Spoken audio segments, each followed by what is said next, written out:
നിങ്ങളുടെ സ്വന്തം പുതിയ ജീവിതത്തിലേക്ക് ഞാൻ നിങ്ങളെ സ്വാഗതം ചെയ്തുകൊള്ളുന്നു. പ്രിയപ്പെട്ടവരെ, പുനരധിവാസം എന്നത് കെട്ടിടങ്ങൾ മാത്രമല്ല. വീട് പൂർണ്ണമാവുന്നത് സ്കൂളിലേക്ക് വഴി തുറക്കുമ്പോഴും, ജോലി വീണ്ടും കിട്ടുമ്പോഴും, ചികിത്സയും മനസ്സിൻ്റെ ആശ്വാസവും സമയത്ത് എത്തുമ്പോഴും, കുട്ടികൾ രാത്രി ഭയമില്ലാതെ ഉറങ്ങുമ്പോഴുമാണ്. അതുകൊണ്ട് ഇന്ന് നാം പറയുന്നു, ഏറ്റവും വലിയ വാക്ക് ഇതാണ്: ഇത് തുടക്കമാണ്, അവസാനമല്ല. സംവിധാനം നിങ്ങളെ വിട്ടുപോകുന്നില്ല, സമൂഹം നിങ്ങളെ ഒറ്റയ്ക്കാകുന്നില്ല. ഈ വീടുകളുടെ ചുവരുകൾ കല്ലുകൊണ്ട് പണിതതാകാം, പക്ഷേ അവ നിലനിൽക്കുന്നത് കരുതൽ കൊണ്ടും സ്നേഹത്താലുമാണ്. ഇവിടെ വീണ്ടും കുട്ടികൾ ചിരി മുഴങ്ങുമ്പോൾ അത് വെറും ശബ്ദമല്ല, ജീവിതം വീണ്ടും ജയിച്ചതിൻ്റെ പ്രഖ്യാപനമാണ്. ഇവിടെ ഓരോ വിളക്കും തെളിയുമ്പോൾ അത് ഇരുട്ടിനെതിരായ നമ്മുടെ വിജയം മാത്രമല്ല, ഭയത്തെ മറികടന്ന് പ്രതീക്ഷയുടെ പ്രകാശമാണ്. ഇന്ന് നാം ടൗൺഷിപ്പ് ജനങ്ങൾക്ക് നൽകുമ്പോൾ നാം നൽകുന്നത് വീടുകൾ മാത്രമല്ല, ഭയമില്ലാതെ ഒരു നാളെയാണ്, ഒരു സുരക്ഷിത ഭാവിയാണ്, ഒരു പുതുജീവിതത്തിൻ്റെ വാഗ്ദാനമാണ്. മുണ്ടക്കൈ ചുരൽമല വേദനയെ അതിജീവിച്ച ധൈര്യത്തിൻ്റെ പേരിൽ, കണ്ണീരിനെ മറികടന്ന് പ്രതീക്ഷയുടെ പേരിൽ എല്ലാ കുടുംബാംഗങ്ങൾക്കും സമാധാനവും സുരക്ഷയും സന്തോഷവും നിറഞ്ഞ നാളുകൾ ആശംസിച്ചുകൊണ്ട് ആത്മാർത്ഥമായ അപമാനത്തോടെ നിർത്തുന്നു. നന്ദി, നമസ്കാരം. നന്ദി സർ. ഈ ചടങ്ങിൽ അധ്യക്ഷപദം അലങ്കരിക്കുന്നത് ബഹുമാനപ്പെട്ട റവന്യൂ വകുപ്പ് മന്ത്രിയും KSDMA വൈസ് ചെയർമാനും കൂടിയായ ശ്രീ K. രാജൻ അവർകളാണ്. അധ്യക്ഷ പ്രസംഗത്തിനായി ബഹുമാനപ്പെട്ട മന്ത്രിയെ സാദരം ക്ഷണിക്കുന്നു. ചൂരൽമലയിലെ മനുഷ്യർക്ക് വേണ്ടി കൽപ്പറ്റയുടെ നഗരത്തിൽ കേരളമൊരുക്കുന്ന പുതിയ നഗരത്തിൻ്റെ ആദ്യഘട്ട വീടുകളുടെ കൈമാറ്റവും ഈ പദ്ധതിയുടെ ഉദ്ഘാടനവും നിർവഹിക്കുന്ന, കഴിഞ്ഞ 10 വർഷക്കാലത്തിനിടയിൽ ഒരു ദുരന്തത്തിനും മലയാളിയെ വിട്ടുകൊടുക്കാതെ ഹൃദയത്തോട് ചേർത്ത് പിടിച്ച് സംരക്ഷിച്ച കേരളത്തിൻ്റെ ആദരണീയനായ മുഖ്യമന്ത്രി സഖാവ് പിണറായി വിജയൻ, ഈ വേദിയിലുള്ള സഹപ്രവർത്തകരായിട്ടുള്ള മന്ത്രിമാർ, പ്രിയപ്പെട്ട OR Kelu, AK Saseendran, Shri Muhammad Riyas, MLA Shri TC ദിക്, മുനിസിപ്പൽ ചെയർമാൻ, ജില്ലാ പഞ്ചായത്ത് പ്രസിഡന്റ്, കേരളത്തിൻ്റെ പ്രിയങ്കരനായ chief secretary Shri A. Jayadevan IAS ഉൾപ്പെടെയുള്ള ഉദ്യോഗസ്ഥന്മാർ, പ്രിയപ്പെട്ട ജില്ലാ കളക്ടർ ശ്രീമതി മേഘശ്രീ IAS, വേദിയിലും സദസ്സിലുമുള്ള ഈ പ്രോജക്റ്റിൻ്റെ സ്പെഷ്യൽ ഓഫീസർ സുഹാസും രാജമാണിക്യവും അടക്കം പ്രിയപ്പെട്ടവരെ, ദുരന്ത ബാധിതരായിട്ടുള്ള പ്രിയപ്പെട്ടവരെ, ഈ യോഗത്തിൽ എത്തിച്ചേർന്ന ആയിരക്കണക്കായ കേരളത്തിൻ്റെ മനുഷ്യ സ്നേഹമുള്ള പ്രിയപ്പെട്ടവരെ, സഹോദരി സഹോദരന്മാരെ, മുഖ്യമന്ത്രി സംസാരിക്കുന്ന വേദിയിൽ ദീർഘമായിട്ടുള്ള ഒരു അധ്യക്ഷ പ്രസംഗം പാടില്ലാത്തതാണ്. ഞാനതിന് മുതിരുന്നുമില്ല. വലിയ ആവേശത്തോടു കൂടിയാണ് ഇന്ന് രാവിലെ ഈ പുതിയ നഗരത്തിൻ്റെ മുറ്റത്തേക്ക് സ്ഥിരമായി എല്ലാ മാസവും ഒന്നിലേറെ തവണയോ വരുന്ന ഈ മുറ്റത്തേക്ക് ഇന്നത്തെ ഈ അഭിമാന നിമിഷത്തിന് വേണ്ടി വന്നെത്തിച്ചേർന്നത്.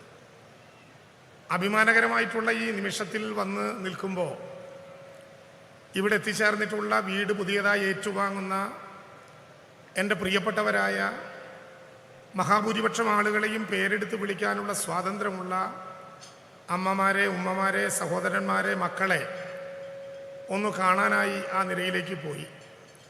വത്സല ചേച്ചിയും ലത ചേച്ചിയും ഓമന ചേച്ചിയും ശോഭന ചേച്ചിയും ഒക്കെ ഉൾപ്പെടെ അവരെല്ലാവരെയും കണ്ട് അവരുടെ കെട്ടിപ്പിടിച്ചലും കരച്ചിലും കഴിഞ്ഞപ്പോൾ സത്യത്തിൽ കൈവിട്ടുപോയ മാനസികാവസ്ഥയിലൂടെയാണ് ഞാനൊരു അധ്യക്ഷ പ്രസംഗത്തിന് ഇവിടെ നിൽക്കുന്നത്. 2024 ജൂലൈ 30 മനുഷ്യത്വമുള്ള ലോകത്തിലെ ഒരു മനുഷ്യനും മറക്കാൻ പറ്റാത്ത വിധത്തിൽ പുഞ്ചിരിമുറ്റത്ത് 1750 അടി മുകളിൽ പൊട്ടിയ ഒറ്റ ഉരുളിൽ പുന്നപ്പുഴയുടെ തീരത്ത് ഒരു ചതുരശ്ര കിലോമീറ്ററിനകത്ത് 298 മനുഷ്യർ ഭൂമുഖത്തു നിന്നില്ലായ്മ ചെയ്യപ്പെട്ട ആ വലിയ ദുരന്ത നാളുകളിലേക്ക് മനസ്സിലൊരു വേലിയേറ്റം സൃഷ്ടിക്കുന്നത് പോലെ ഒരു തിരയിളക്കമുണ്ടായി. ഞാനത് പറയാൻ മുതിർന്നാൽ ഈ അധ്യക്ഷ പ്രസംഗം എനിക്ക് പൂർത്തിയാക്കാനാകില്ല. അത്രയേറെ വികാരപരമായിരുന്നു ആ പ്രശ്നങ്ങൾ. ജൂലൈ 30 ഞങ്ങൾ മന്ത്രിമാർ, ജനപ്രതിനിധികൾ, നിങ്ങളെല്ലാവരും പുന്നപ്പുഴയുടെ തീരത്തെത്തിച്ചേരുമ്പോൾ അപ്പുറത്ത് 512 മനുഷ്യർ പുഞ്ചിരിമുറ്റത്തും മുണ്ടക്കയിലും അട്ടാമലയിലും ആറാമലയുമായി ചൂരൽമലയുടെ തീരത്ത് ഇങ്ങോട്ട് കിടക്കാൻ പറ്റാതെ പുന്നപ്പുഴയുടെ ഭ്രാന്തമായ ഒഴുക്കിൻ്റെ അപ്പുറത്ത് നിൽക്കുന്ന കാഴ്ച മുതൽ ഞാൻ ഓരോന്നായി വിശദീകരിക്കുന്നില്ല. 19ഓളം വരുന്ന പട്ടാളവും മർദ്ദ സൈന്യവും പോലീസും ഫയർഫോഴ്സും ഫോറസ്റ്റും എല്ലാം ഉൾപ്പെടുന്ന നമ്മുടെ അർദ്ധ സൈനിക വിഭാഗങ്ങൾ യഥാർത്ഥത്തിൽ ഈ വയനാട്ടിൽ നിന്നും ലോകത്തിൻ്റെ വിവിധ ഭാഗങ്ങളിൽ നിന്നും എത്തിയ അതിനേക്കാൾ മിലിറ്റൻ്റായ കേരളത്തിൻ്റെ മലയാളിയായിട്ടുള്ള പട്ടാളത്തിന്, സൈന്യത്തിന് തുല്യമായ മനുഷ്യർ, അവരെല്ലാവരും ഒത്തുചേർന്ന് ദിവസങ്ങളോളം നീണ്ട തെരച്ചിൽ പ്രക്രിയയ്ക്ക് നാം നേതൃത്വം നൽകി.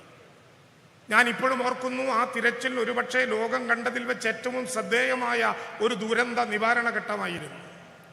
സൺറൈസ് വാലിയുടെ അപ്പുറത്ത് സൂചിപ്പാറയിൽ മനുഷ്യ ശരീരത്തിന് സാദൃശ്യമായ സ്ഥലങ്ങൾ കണ്ടെത്തിയിട്ടുണ്ട് എന്ന് ഹെലികോപ്റ്റർ ദൃശ്യങ്ങളിൽ വ്യക്തമാക്കപ്പെട്ടപ്പോൾ സൂചിപ്പാറയിലേക്ക് നേരിട്ട് പോയിട്ടിറങ്ങാൻ ഒരു സാധ്യതയുമില്ലാതെ വന്നപ്പോൾ ദുരന്ത നിവാരണ പ്രക്രിയയിൽ ഒരു പുതിയ അധ്യായം സൃഷ്ടിച്ചുകൊണ്ട് ഹെലികോപ്റ്ററിൽ കഡാവർ ഡോഗ്സിനെ നേരിട്ടിറക്കി മനുഷ്യഗന്ധം മണത്തെടുത്ത് അവിടെ നിന്ന് കൊണ്ടുവന്ന ശരീരാവശിഷ്ടങ്ങൾ DNA ടെസ്റ്റിന് അയച്ചതുൾപ്പെടെ തെരച്ചിലിൽ ഒരു ലോക മാതൃക ദുരന്ത നിവാരണ രംഗത്ത് സൃഷ്ടിക്കാൻ നമുക്കായി.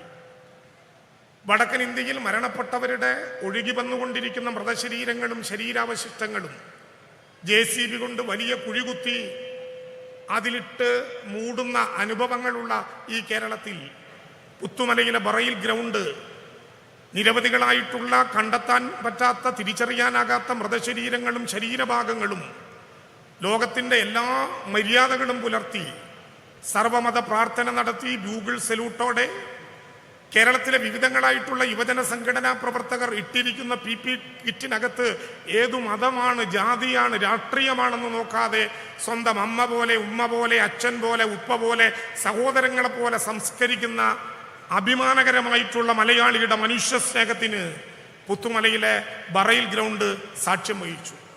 അനുഭവങ്ങൾ ഇങ്ങനെ നിറഞ്ഞു പോവുകയാണ്.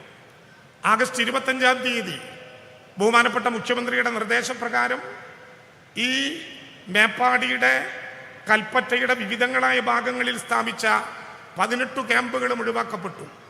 അവസാനം ഓമനച്ചേച്ചിയും മോഹനേട്ടനും 8 കുടുംബാംഗങ്ങളുള്ള രേവതിയും പളനിസ്വാമിയും ശെൽവരാജും അടക്കം 5 പേരെ, 5 കുടുംബങ്ങളെ മാറ്റി ഓഗസ്റ്റ് 25 ഇവിടെ എല്ലാ ക്യാമ്പുകളിൽ നിന്നും 1 മാസത്തിനകം താൽക്കാലിക വീടുകളിലേക്ക്, വാടക വീടുകളിലേക്ക്, ബന്ധുവീടുകളിലേക്ക്, സർക്കാർ ക്വാർട്ടേഴ്സുകളിലേക്ക് അങ്ങനെ മാറ്റുന്നതിൻ്റെ തലേ ദിവസം ബഹുമാനപ്പെട്ട മുഖ്യമന്ത്രി നിർദ്ദേശിച്ചതനുസരിച്ച് പുനരധിവാസ പ്രവർത്തനങ്ങളുടെ ജനാധിപത്യ ലോകമാതൃക സൃഷ്ടിച്ചുകൊണ്ട് ആ പുനരധിവാസ പ്രവർത്തനത്തിൻ്റെ ഭാഗമായി അന്നത്തെ കേരളത്തിൻ്റെ chief secretary V Venu IAS അവരെ നേരിൽ കേട്ടുകൊണ്ട് അവരോട് ചോദിച്ചു, എങ്ങനെയായിരിക്കണം പുനരധിവാസത്തെക്കുറിച്ച് നിങ്ങളുടെ അഭിപ്രായം?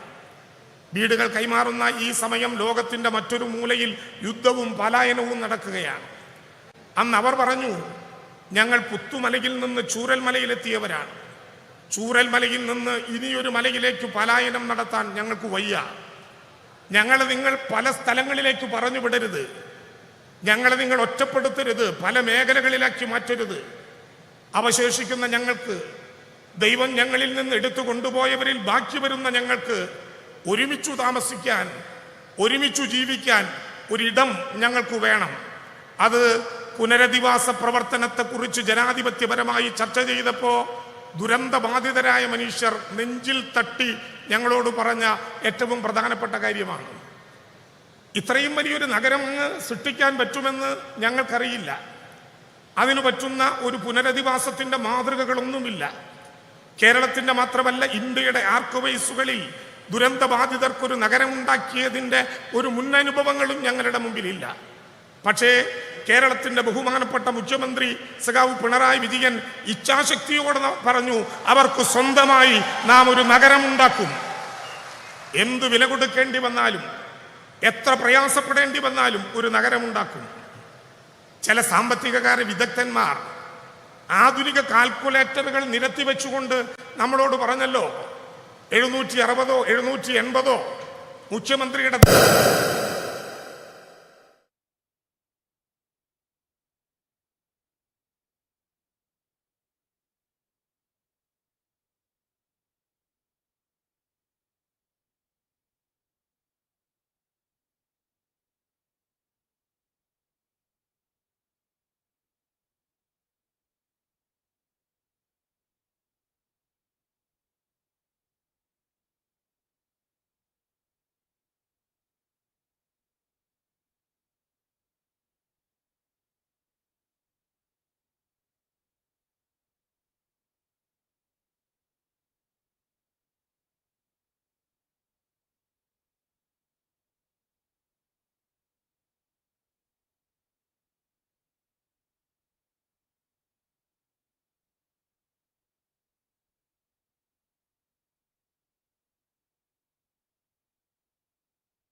ഞാൻ പറഞ്ഞു വന്നത്, ആ ഘട്ടത്തിൽ പുതിയതായി രംഗപ്രവേശം ചെയ്ത ഒരുപാട് സാമ്പത്തിക വിദഗ്ധന്മാർ കിട്ടാവുന്ന കാൽക്കുലേറ്ററുകളെല്ലാം നിരത്തി വെച്ചുകൊണ്ട് ഞങ്ങളോട് പറഞ്ഞു, കിട്ടിയ കാശ് എത്ര പേർക്കാണ് കൊടുക്കാൻ ഉദ്ദേശിക്കുന്നതെങ്കിൽ അതുകൊണ്ട് ഹരിച്ച് ആ തുക ഓരോരുത്തരുടെയും കയ്യിൽ ഏൽപ്പിച്ചാൽ നിങ്ങൾക്ക് പണി നിർത്തി അങ്ങ് പോയിക്കൂടെ? എന്തിനാണ് നിങ്ങൾ ഈ പണം ഇങ്ങനെ എടുത്തു വെച്ച് ആർക്കും കൊടുക്കാതെ സൂക്ഷിക്കുന്നത്? എത്രയേറെ വിമർശനങ്ങൾ, എത്രയേറെ അഭിപ്രായ പ്രകടനങ്ങൾ. ഒന്നും കുലുങ്ങിയില്ല ഇച്ഛാശക്തിയുള്ള ഈ കേരളം. അവരോട് ഞങ്ങൾ പറഞ്ഞ കാര്യം, ഇന്ന് ഈ 178 കുടുംബാംഗങ്ങളെയും നേരിൽ പോയി കണ്ടയാളാണ് ഞാൻ. ഇന്നവർ പറയുന്ന കാര്യം, അന്നു ഞങ്ങൾക്ക് ഏതെങ്കിലും വിധത്തിലുള്ള പണം തന്നൊഴിപ്പിച്ചെങ്കിൽ ഇന്ന് കൂട്ടിമുട്ടാൻ കഴിയാത്ത വിധത്തിൽ ലോകത്തിൻ്റെ പല ഭാഗങ്ങളിൽ ഞങ്ങൾ ഒറ്റപ്പെട്ടു പോയേനെ. ഒരുപക്ഷെ സുനാമി ദുരന്തത്തിലുണ്ടായി പല വഴികളിൽ പിരിഞ്ഞതുപോലെ ലോകത്തിൻ്റെ വിവിധ വഴികളിൽ ഞങ്ങൾ പിരിഞ്ഞു പോയേനെ. അങ്ങനെ ഞങ്ങൾക്ക് പിരിഞ്ഞു പോകാൻ ഇഷ്ടമില്ല എന്ന് ഞങ്ങളോട് പറഞ്ഞപ്പോൾ, സ്വന്തമായി കയ്യിൽ ഭൂമിയില്ലാതിരുന്നിട്ടും വയനാട്ടിൽ റവന്യൂ ഭൂമിയില്ലാതിരുന്നിട്ടും ആ ആവശ്യം ഉന്നയിച്ചപ്പോൾ മുഖ്യമന്ത്രിയുടെ നിർദ്ദേശപ്രകാരം ഈ കൽപ്പറ്റയിലെ 25 എസ്റ്റേറ്റുകൾ ഞങ്ങൾ കണ്ടു. ആ 25 എസ്റ്റേറ്റുകളിൽ ജോൺ മത്തായി സുരക്ഷിതം എന്ന് പ്രഖ്യാപിച്ച 9 എസ്റ്റേറ്റുകളെ നോക്കിക്കണ്ടു. ആ 9 എസ്റ്റേറ്റുകളിൽ എൽസ്റ്റോൺ ഉൾപ്പെടെ 2 എസ്റ്റേറ്റുകൾ ഈ കേരളത്തിലെ ഗവൺമെന്റ് ഏറ്റെടുത്തത്, പ്രിയപ്പെട്ടവരെ, ഈ ദുരന്തം നടന്ന് 63ാമത്തെ ദിവസം ആ 2 എസ്റ്റേറ്റുകളും ഈ കേരളത്തിൽ ഏറ്റെടുത്തു. ഒക്ടോബർ 4-ാം തീയതി ദിവസം മറക്കാനാകില്ല. ഒക്ടോബർ 4-ാം തീയതി ഏറ്റെടുത്ത ആ ഭൂമി അന്നു മുതൽ പണിയാൻ പറ്റിയിരുന്നെങ്കിൽ 2025 ജൂലൈ 30 ആദ്യത്തെ ദുരന്ത ദിനത്തിൽ എല്ലാവർക്കും ആ വീടുകൾ കൊടുക്കാൻ ഞങ്ങൾക്ക് സാധ്യമാകുമായിരുന്നു. എന്നാൽ ഒക്ടോബർ 4-ാം തീയതി ഈ ഭൂമി ഏറ്റെടുത്തപ്പോൾ ആ ഭൂമി ഏറ്റെടുക്കുന്നതിനെതിരെ കോടതി വ്യവഹാരങ്ങളിലേക്ക് കടന്നു. 2024 ഡിസംബർ 27 LAR 2013 അനുസരിച്ച് ഭൂമി ഏറ്റെടുക്കാനുള്ള സർക്കാരിന്റെ നിർദ്ദേശം കോടതി അംഗീകരിച്ചു. പക്ഷേ അപ്പോഴും ഭൂമിയിൽ പണി ചെയ്യാൻ അനുവദിച്ചില്ല. മാർച്ച് 27 ഈ നഗരത്തിൽ ബഹുമാനപ്പെട്ട മുഖ്യമന്ത്രി 410 വീടുകളുടെ തറക്കല്ലിട്ടിട്ടും കേരളത്തിലെ ഹൈക്കോടതി വ്യവഹാരങ്ങൾ പിന്നെയും തുടർന്നു. ഏപ്രിൽ 11 രാത്രി വൈകി കോടതി പിരിയുന്നതിൻ്റെ തലേ ദിവസം ഈ ഭൂമി ഏറ്റെടുക്കാനുള്ള തുക നിശ്ചയിച്ച് 2 മണിക്കൂർ കഴിയുന്നതിന് മുമ്പ് ഏപ്രിൽ 11 അർദ്ധരാത്രിയാകുമ്പോൾ ഈ ട്രഷറിയിലൂടെ ആ പണമടച്ചു ഭൂമി ഏറ്റെടുത്തു എന്ന് മാത്രമല്ല, ഒരു ദിവസം പോലും വൈകാതെ ഏപ്രിൽ 13 ആ ഭൂമിയിലെ നിർമ്മാണ പ്രവർത്തനം ഇവിടെ ആരംഭിക്കാൻ വേണ്ടി നമുക്ക് കഴിഞ്ഞു. ആ നിർമ്മാണ പ്രവർത്തനങ്ങൾ ഏറ്റെടുത്തു 10 ദിവസം കഴിയും മുമ്പ് ആരംഭിച്ച മഴയാണിത്. എൽസ്റ്റോൺ എസ്റ്റേറ്റിലെ തേയില ചെടികൾ പിഴുതുകളഞ്ഞ് ചവിട്ടിയാൽ ചേറു താഴുന്ന വഴിയിൽ അന്നു മുതൽ ആരംഭിച്ച നിർമ്മാണ പ്രവർത്തനം. സാധാരണ ഒരു വീട് നിർമ്മിക്കുമ്പോൾ 3 അടി താഴ്ചയിലേക്ക് വാരമെടുത്താൽ മതി. എന്നാൽ ഈ വീടുകൾ നിർമ്മിച്ചത് ഒരു ദുരന്തത്തിനും ഇനി ഈ വീടുകളെ, ഈ മണ്ണിനെ, മനുഷ്യനെ വിട്ടുകൊടുക്കരുത് എന്ന് നിർബന്ധമുള്ളത് കൊണ്ട് ഡിസാസ്റ്റർ എഞ്ചിനീയറിംഗിന്റെ സാധ്യത കൂടി പരിഗണിച്ചുകൊണ്ടാണ് 10 അടി താഴ്ചയിലേക്ക് കുഴിയെടുത്ത് പില്ലറുകെട്ടി അവിടെ തീർക്കുന്ന 410 ഭവനങ്ങൾ. ഒരു കാര്യം ഞാൻ ഉറപ്പിച്ചു പറയാം, ഞങ്ങൾ കല്ലു മാത്രം ഇട്ടു പോകുന്നവരല്ല. കല്ലിട്ടാൽ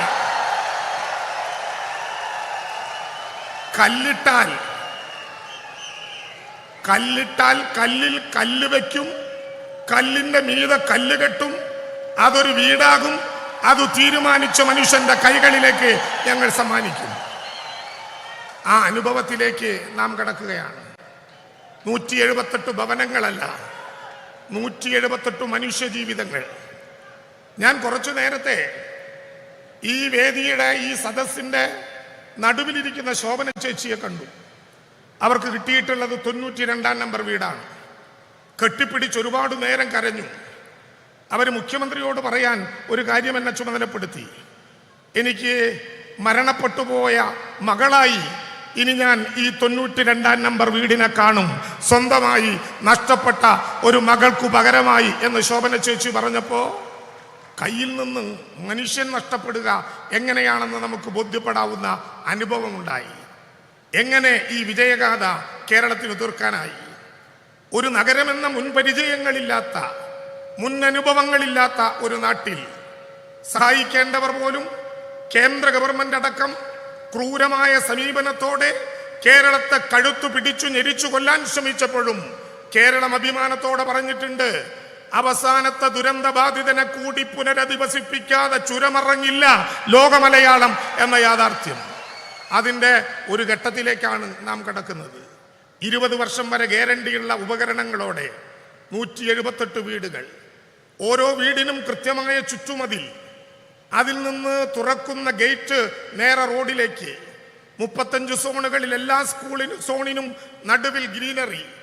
ഈ നഗരത്തിൽ ഇനി വരാൻ പോകുന്നു കുടുംബാരോഗ്യ കേന്ദ്രം, ഈ നഗരത്തിൽ ഇനി വരാൻ പോകുന്നു ലൈബ്രറി, ഈ നഗരത്തിൽ ഇനി വരാൻ പോകുന്നു മാർക്കറ്റ്, ഈ നഗരത്തിൽ ഇനി വരാൻ പോകുന്നു കളിക്കളം, ഈ നഗരത്തിൽ ഇനി വരാൻ പോകുന്നു പൊതു ഇടം.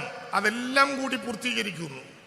ചിലർ ചോദിച്ചു, തെരഞ്ഞെടുപ്പ് വന്നാൽ, കോഡ് ഓഫ് കോണ്ടക്ട് വന്നാൽ ഏതെങ്കിലും വിധത്തിൽ ഈ പണി നിർത്തുമോ? ഈ പണി ഒരു ദിവസം പോലും നിർത്താതെ തുടർച്ചയായി അതിൻ്റെ പദ്ധതി പൂർത്തീകരിക്കും വരെ മുന്നോട്ട് കൊണ്ടുപോകുമെന്ന് മാത്രമല്ല, ഈ ദുരന്ത ബാധിതരിൽ ഇവിടെ പൂർത്തീകരിക്കുന്ന വീടുകളിലേക്ക് വരാനുള്ളവർക്ക് യഥാർത്ഥ കാലവർഷം മഴത്തുള്ളിയായി വയനാട്ടിൻ്റെ തലയ്ക്കുമീതെ പതിക്കുന്നതിന് മുമ്പ് ഈ വീട്ടിലേക്ക്, ഈ നഗരത്തിലേക്ക് വരേണ്ട അവസാനത്തെയാളുടെ താക്കോലും കൈമാറാൻ കഴിയുന്ന വിധത്തിൽ അഭംഗുരമാ പ്രവർത്തനങ്ങൾ മുന്നോട്ട് പോകും. ഇത് മാത്രമല്ല, ഈ മാസം വരെ 6000 രൂപയുടെ വാടക ഈ ഗവൺമെന്റ് മുടക്കിയിട്ടില്ല. ഈ മാസം വരെ, ഇനി ഈ വീടുകളിലേക്ക് കയറും വരെ അത് തുടരും. 300 രൂപയുടെ ജീവനോപാധി വെച്ച് 9,000 വീതം ഒരു വീട്ടിലെ 2 പേർക്ക് കൊടുക്കുന്ന സഹായം അങ്ങനെ തുടരും. 1000 രൂപയുടെ ഫുഡ് കൂപ്പൺ തുടരും. ഇതുമാത്രമല്ല, നഷ്ടപ്പെട്ടതെല്ലാം നമുക്ക് തിരിച്ചു പിടിക്കാൻ പറ്റിയ അനുഭവങ്ങളിലേക്ക് വെള്ളാർമലയുടെ താഴ്വാരത്ത് ഒരു പള്ളിക്കൂടമുണ്ട് എന്ന് പാട്ടുപാടിയ, പുന്നപ്പുഴയുടെ ഓരം ചേർന്നൊരു പള്ളിക്കൂടമുണ്ട് എന്ന് പാട്ടുപാടിയ ഉണ്ണിമാഷുടെ കുട്ടികൾ പഠിക്കുന്ന വെള്ളാർമലയിലെ സ്കൂള് ഭൂമി ഏറ്റെടുത്തതുപോലെ അവർക്ക് തിരിച്ചു കൊടുക്കുന്നതടക്കമുള്ള പ്രവർത്തനങ്ങളിലേക്ക് അഭംഗുരം നാം മുന്നോട്ട് പോവുകയാണ്. ഈ പ്രവർത്തനം കേരളം ഒരു മനസ്സായി നടത്തിയതാണ്. ഏതെങ്കിലും ഒരു വിഭാഗത്തിൻ്റെ, ഏതെങ്കിലും ഒരു നിറത്തിൻ്റെ, ഏതെങ്കിലും ഒരു ഭരണകൂടത്തിൻ്റെ മാത്രം സ്വത്തല്ല. കേരളത്തിലെല്ലാവരും, പക്ഷമുള്ളവരും ഇല്ലാത്തവരും എല്ലാം അടങ്ങുന്ന കേരളം. ഈ നഗരത്തിലേക്ക് ഇങ്ങനെ ഒരു ആലോചനയിലേക്ക് വരാൻ എന്തു ധൈര്യം നിങ്ങൾക്ക്? മലയാളി മാത്രമല്ല, കഴിഞ്ഞ ദിവസം നമ്മളൊരു ചിത്രം കണ്ടു. ആവന്തിക ഈ കൂട്ടത്തിലുണ്ടാകും എന്ന് ഞാൻ കരുതുന്നു. ആവന്തിക അവളുടെ വീടിൻ്റെ കൂപ്പൺ എടുത്ത് അത് നേരെ ജില്ലാ കളക്ടർക്ക് നേരെ തിരിച്ചു കാണിച്ചു അഭിമാനത്തോടെ. ഞങ്ങൾ അവസാനം അവതരിപ്പിച്ച നാറ്റിവിറ്റി കാർഡ് അനുസരിച്ച് ജില്ലാ കളക്ടർക്ക് നാറ്റിവിറ്റി കാർഡ് കൊടുക്കാൻ പറ്റൂല. ജില്ലാ കളക്ടർ കേരളീയനല്ല. പക്ഷേ ആവന്തിക ആ ടോക്കൺ എടുത്ത് കളക്ടറെ കാണിച്ചപ്പോൾ കേരളത്തിലെ കേഡറായതുകൊണ്ട് കേരളത്തിനോടൊപ്പം വന്ന വയനാട്ടിലെ ജില്ലാ കളക്ടർ മേഘശ്രീ IAS പിടിച്ചു നിൽക്കാനാകാതെ വിതുമ്പി.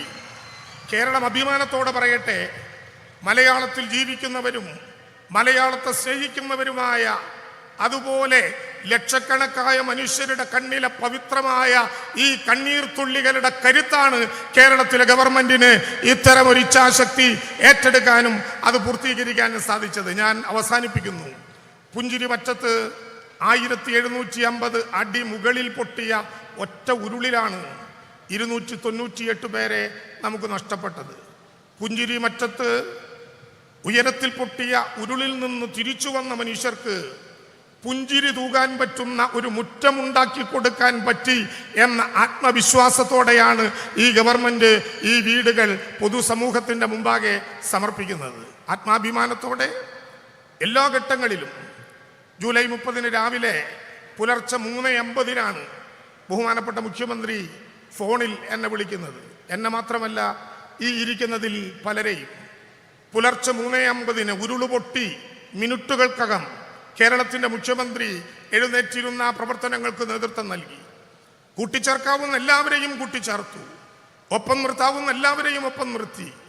മനുഷ്യനായി മണ്ണിൽ ജീവിച്ചവന്റെ വികാരങ്ങൾ പൂർണ്ണമായി ഇതിനോടൊപ്പം ഉണ്ടായി. ഞങ്ങൾ പറഞ്ഞു, ഈ നഗരത്തിലേക്ക് സംഭാവന ചെയ്ത എല്ലാവരുടെയും പേരുകൾ ഓരോ വീടിൻ്റെയും മുമ്പിൽ പ്രദർശിപ്പിക്കുകയല്ല, ഇവിടെ വയ്ക്കുന്ന ഒരു പുതുശിലയിൽ അവരുടെ എല്ലാം പേരുണ്ടാകും. കാരണം ഓരോന്നും ഓരോ പ്രദേശത്തിനായി വിട്ടുകൊടുക്കാനാകാത്തത് കൊണ്ട് ഈ നഗരം, കേരളത്തിൻ്റെ സ്വന്തമായ നഗരം, അതുണ്ടാക്കുന്നതിൽ ഏറ്റവും പ്രധാനപ്പെട്ട പങ്ക് വഹിച്ച് ഓരോ ഘട്ടത്തിലും കേരളത്തിൽ കടമേറ്റെടുക്കാൻ കേന്ദ്രം ഗവൺമെന്റ് ഒരു നിയമത്തിലൂടെ അവസരമുണ്ടായിട്ടും ആ നിയമം കേരളത്തിന് വേണ്ടി ഉപയോഗിക്കാൻ സാധ്യമല്ലെന്ന് പ്രഖ്യാപിച്ചുകൊണ്ട് ആ സെക്ഷൻ എടുത്തു കളയുന്ന കഠിനമായ നടപടി കേന്ദ്ര ഗവൺമെന്റ് എടുത്തപ്പോൾ ആ ദുരന്തബാധിതരായിട്ടുള്ള മുഴുവൻ മനുഷ്യരുടെയും കടമേറ്റെടുക്കാൻ ഈ ഗവൺമെന്റ് ചങ്കൂറ്റം കാണിച്ചതുപോലെ ലോകത്തൊരു പുതിയ അനുഭവമായി ദുരന്തബാധിതരായിട്ടുള്ള 126 കട ഉടമകൾക്കും 83 സംരംഭകർക്കും ആവശ്യമായ നഷ്ടപരിഹാരം കൊടുത്തതടക്കം ഈ മണ്ണിലെ ഓരോ പുൽക്കൊടിക്കും അറിയാവുന്ന വിധത്തിൽ ദുരന്ത നിവാരണ പ്രക്രിയയ്ക്ക് കേരളത്തിനാകെ നേതൃത്വം നൽകിയ ബഹുമാനപ്പെട്ട മുഖ്യമന്ത്രി, വിത്തെറിഞ്ഞയാൾ തന്നെ കൊയ്യണം എന്നാണ് പണ്ട് ഒരു പൊതു നിയമം. മുഖ്യമന്ത്രി തന്നെ തറക്കല്ലിട്ടു. മുഖ്യമന്ത്രി തന്നെ ഔപചാരികമായി ഈ വീടുകൾ നാടിന് സമർപ്പിക്കുന്നു.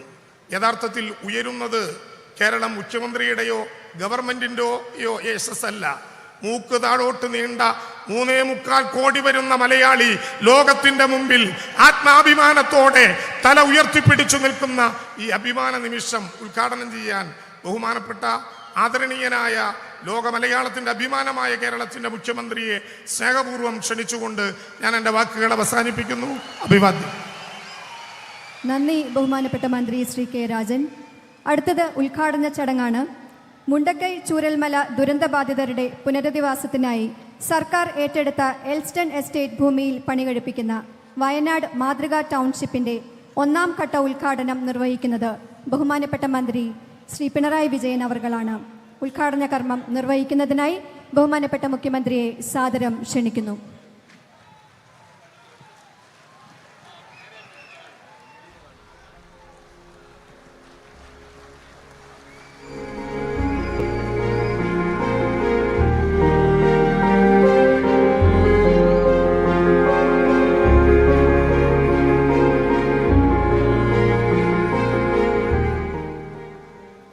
അടുത്തതായി KSFEയുടെ ഫണ്ട് ഉപയോഗിച്ച് നിർമ്മിക്കുന്ന കൽപ്പറ്റ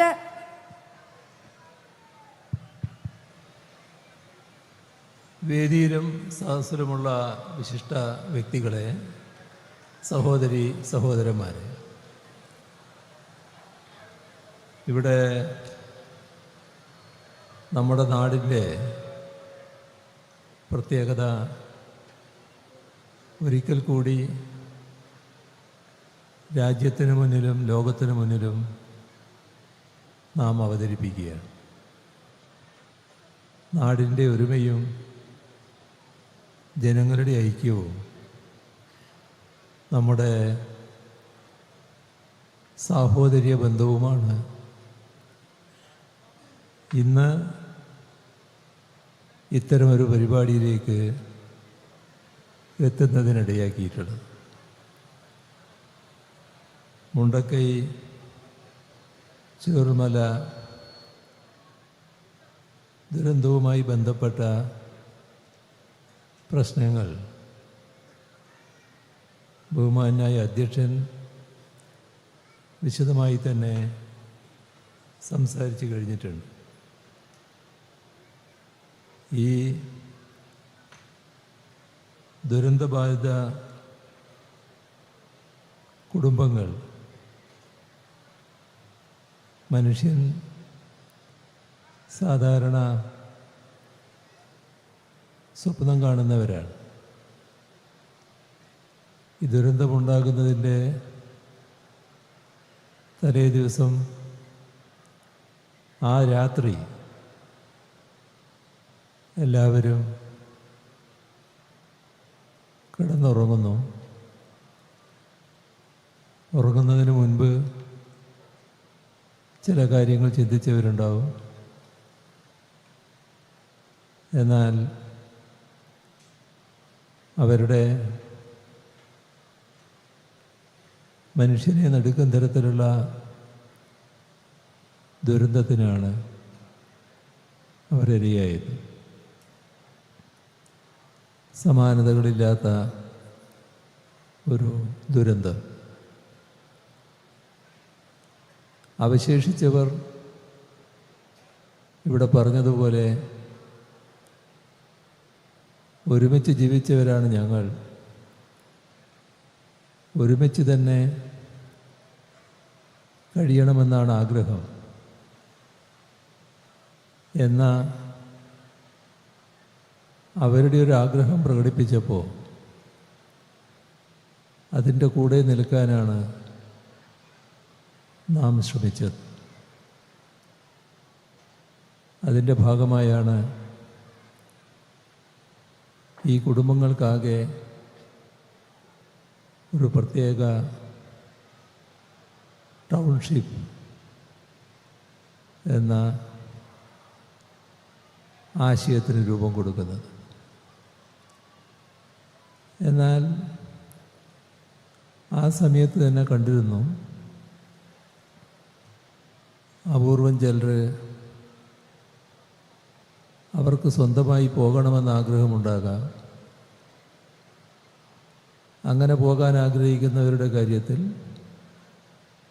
തടസ്സം നിൽക്കേണ്ടതില്ല. അതിനെ സഹായിക്കാവുന്ന നിലയിൽ സഹായിക്കാമെന്നും ആ ഘട്ടത്തിൽ തന്നെ കണ്ടിരുന്നു. ഏതായാലും അതുമായി ബന്ധപ്പെട്ട് ആലോചനകൾ തുടങ്ങുമ്പോൾ നമുക്ക് അശേഷം സംശയമുണ്ടായിരുന്നില്ല. ഈ പദ്ധതി പൂർത്തിയാക്കുന്ന കാര്യത്തിൽ. എന്നാൽ വ്യത്യസ്തമായ അഭിപ്രായങ്ങൾ ധാരാളം വരുമല്ലോ. എല്ലാവരും ഈ ആശയത്തോട് അനുകൂലിച്ചു. അതുമായി ബന്ധപ്പെട്ട് എല്ലാവരും സഹകരിക്കാൻ തയ്യാറായി. കുഞ്ഞുങ്ങൾ മുതൽ മുതിർന്ന പൗരന്മാർ വരെ സമൂഹത്തിൻ്റെ വിവിധ തുറകളിലുള്ളവർ സഹായിക്കാൻ സന്നദ്ധത പ്രകടിപ്പിച്ചു. മാത്രമല്ല, എണ്ണം പറഞ്ഞുകൊണ്ട് ഇത്ര വീടുകൾ ഞങ്ങളുടെ വക നൽകാൻ തയ്യാറാണ് എന്നും ആ ഘട്ടത്തിൽ അറിയിക്കുകയുണ്ടായി. എല്ലാം കൂടി വന്നപ്പോൾ നല്ല നമ്പറുണ്ട്. ആ ഘട്ടത്തിൽ തന്നെ ഒരു കാര്യം വ്യക്തമാക്കിയിരുന്നു. അത് ഈ വീടുകൾ നിർമ്മിക്കുക, ടൗൺഷിപ്പ് നിർമ്മിക്കുക എന്ന വാഗ്ദാനം സംസ്ഥാനം നൽകുകയാണ്. അപ്പോൾ അത് നടപ്പാക്കേണ്ടതാണ്. ഈ നൽകിയ വാഗ്ദാനങ്ങളിൽ ഏതെങ്കിലും കൂട്ടർ അത് പാലിക്കാൻ തയ്യാറായില്ലെങ്കിൽ അതുമായി ബന്ധപ്പെട്ട് അത്രയും വീടുകൾ ഒഴിച്ചിടാനാവില്ല. കാരണം എല്ലാ വീടുകളുടെയും നിർമ്മാണം ഒരേ രീതിയിൽ നടത്താനാണ് നിശ്ചയിച്ചത്. അപ്പോൾ ഏതെങ്കിലും കൂട്ടർ പിൻവാങ്ങുന്നു, അല്ലെങ്കിൽ വാഗ്ദാനം ചെയ്ത് മുഴുവൻ നിറവേറ്റാനാകുന്നില്ല എന്നൊക്കെ വന്നാൽ അതിൻ്റെ കുറവ് വീട് നിർമ്മാണത്തെ ബാധിക്കില്ല. എല്ലാ വീടുകളും നിർമ്മിക്കുക, അത് സംസ്ഥാനം നൽകിയിട്ടുള്ള വാഗ്ദത്തമാണ്. അത് പൂർണ്ണമായി നിറവേറ്റാനുള്ള ബാധ്യത സംസ്ഥാനത്തിനുണ്ട് എന്ന നിലപാട് എല്ലാവരുമായും പങ്കുവച്ചിരുന്നു. ഈ വാഗ്ദത്തം ചെയ്തവരുടെ മുന്നിലും ആ കാര്യം പറഞ്ഞിരുന്നു. ഏതായാലും വാഗ്ദത്തം ചെയ്തവരിൽ ഒട്ടേറെ പേർ മാതൃകാപരമായി തന്നെ അത് നിറവേറ്റാൻ തയ്യാറായി. നല്ല സഹകരണം, നല്ല പിന്തുണ എല്ലാവരുടെയും ഭാഗത്തുനിന്നുണ്ടായി. ഇപ്പോൾ വന്ന കാലതാമസത്തിൻ്റെ കാര്യങ്ങൾ ഇവിടെ പറഞ്ഞു കഴിഞ്ഞു. ഏതായാലും 178 വീടുകൾ നമുക്ക് കൈമാറാവുന്ന അവസ്ഥയിലെത്തിയിരിക്കുന്നു. ഇവിടെ ദുരന്തത്തിൽ ഒറ്റപ്പെട്ടു പോയ 13 പട്ടികവർഗ കുടുംബങ്ങൾ, അവരെ പുനരധിവസിപ്പിക്കുന്നതിന് മേപ്പാടി പുതിയ വില്ലേജ് പരിസരത്ത് 5 ഏക്കർ ഭൂമി ഏറ്റെടുത്തിരുന്നു. അതിൻ്റെ പട്ടയവും ഇന്ന് കൈമാറുന്നുണ്ട്. സാധാരണയായി വീടുകൾ ലഭിക്കുക, അതിൽ താമസം ആരംഭിക്കുക എന്നതെല്ലാം അങ്ങേയറ്റം സന്തോഷം പകരുന്ന കാര്യമാണ്. എന്നാൽ ഇവിടെ നേരത്തെ പറഞ്ഞതുപോലെ ആ സന്തോഷത്തോടൊപ്പം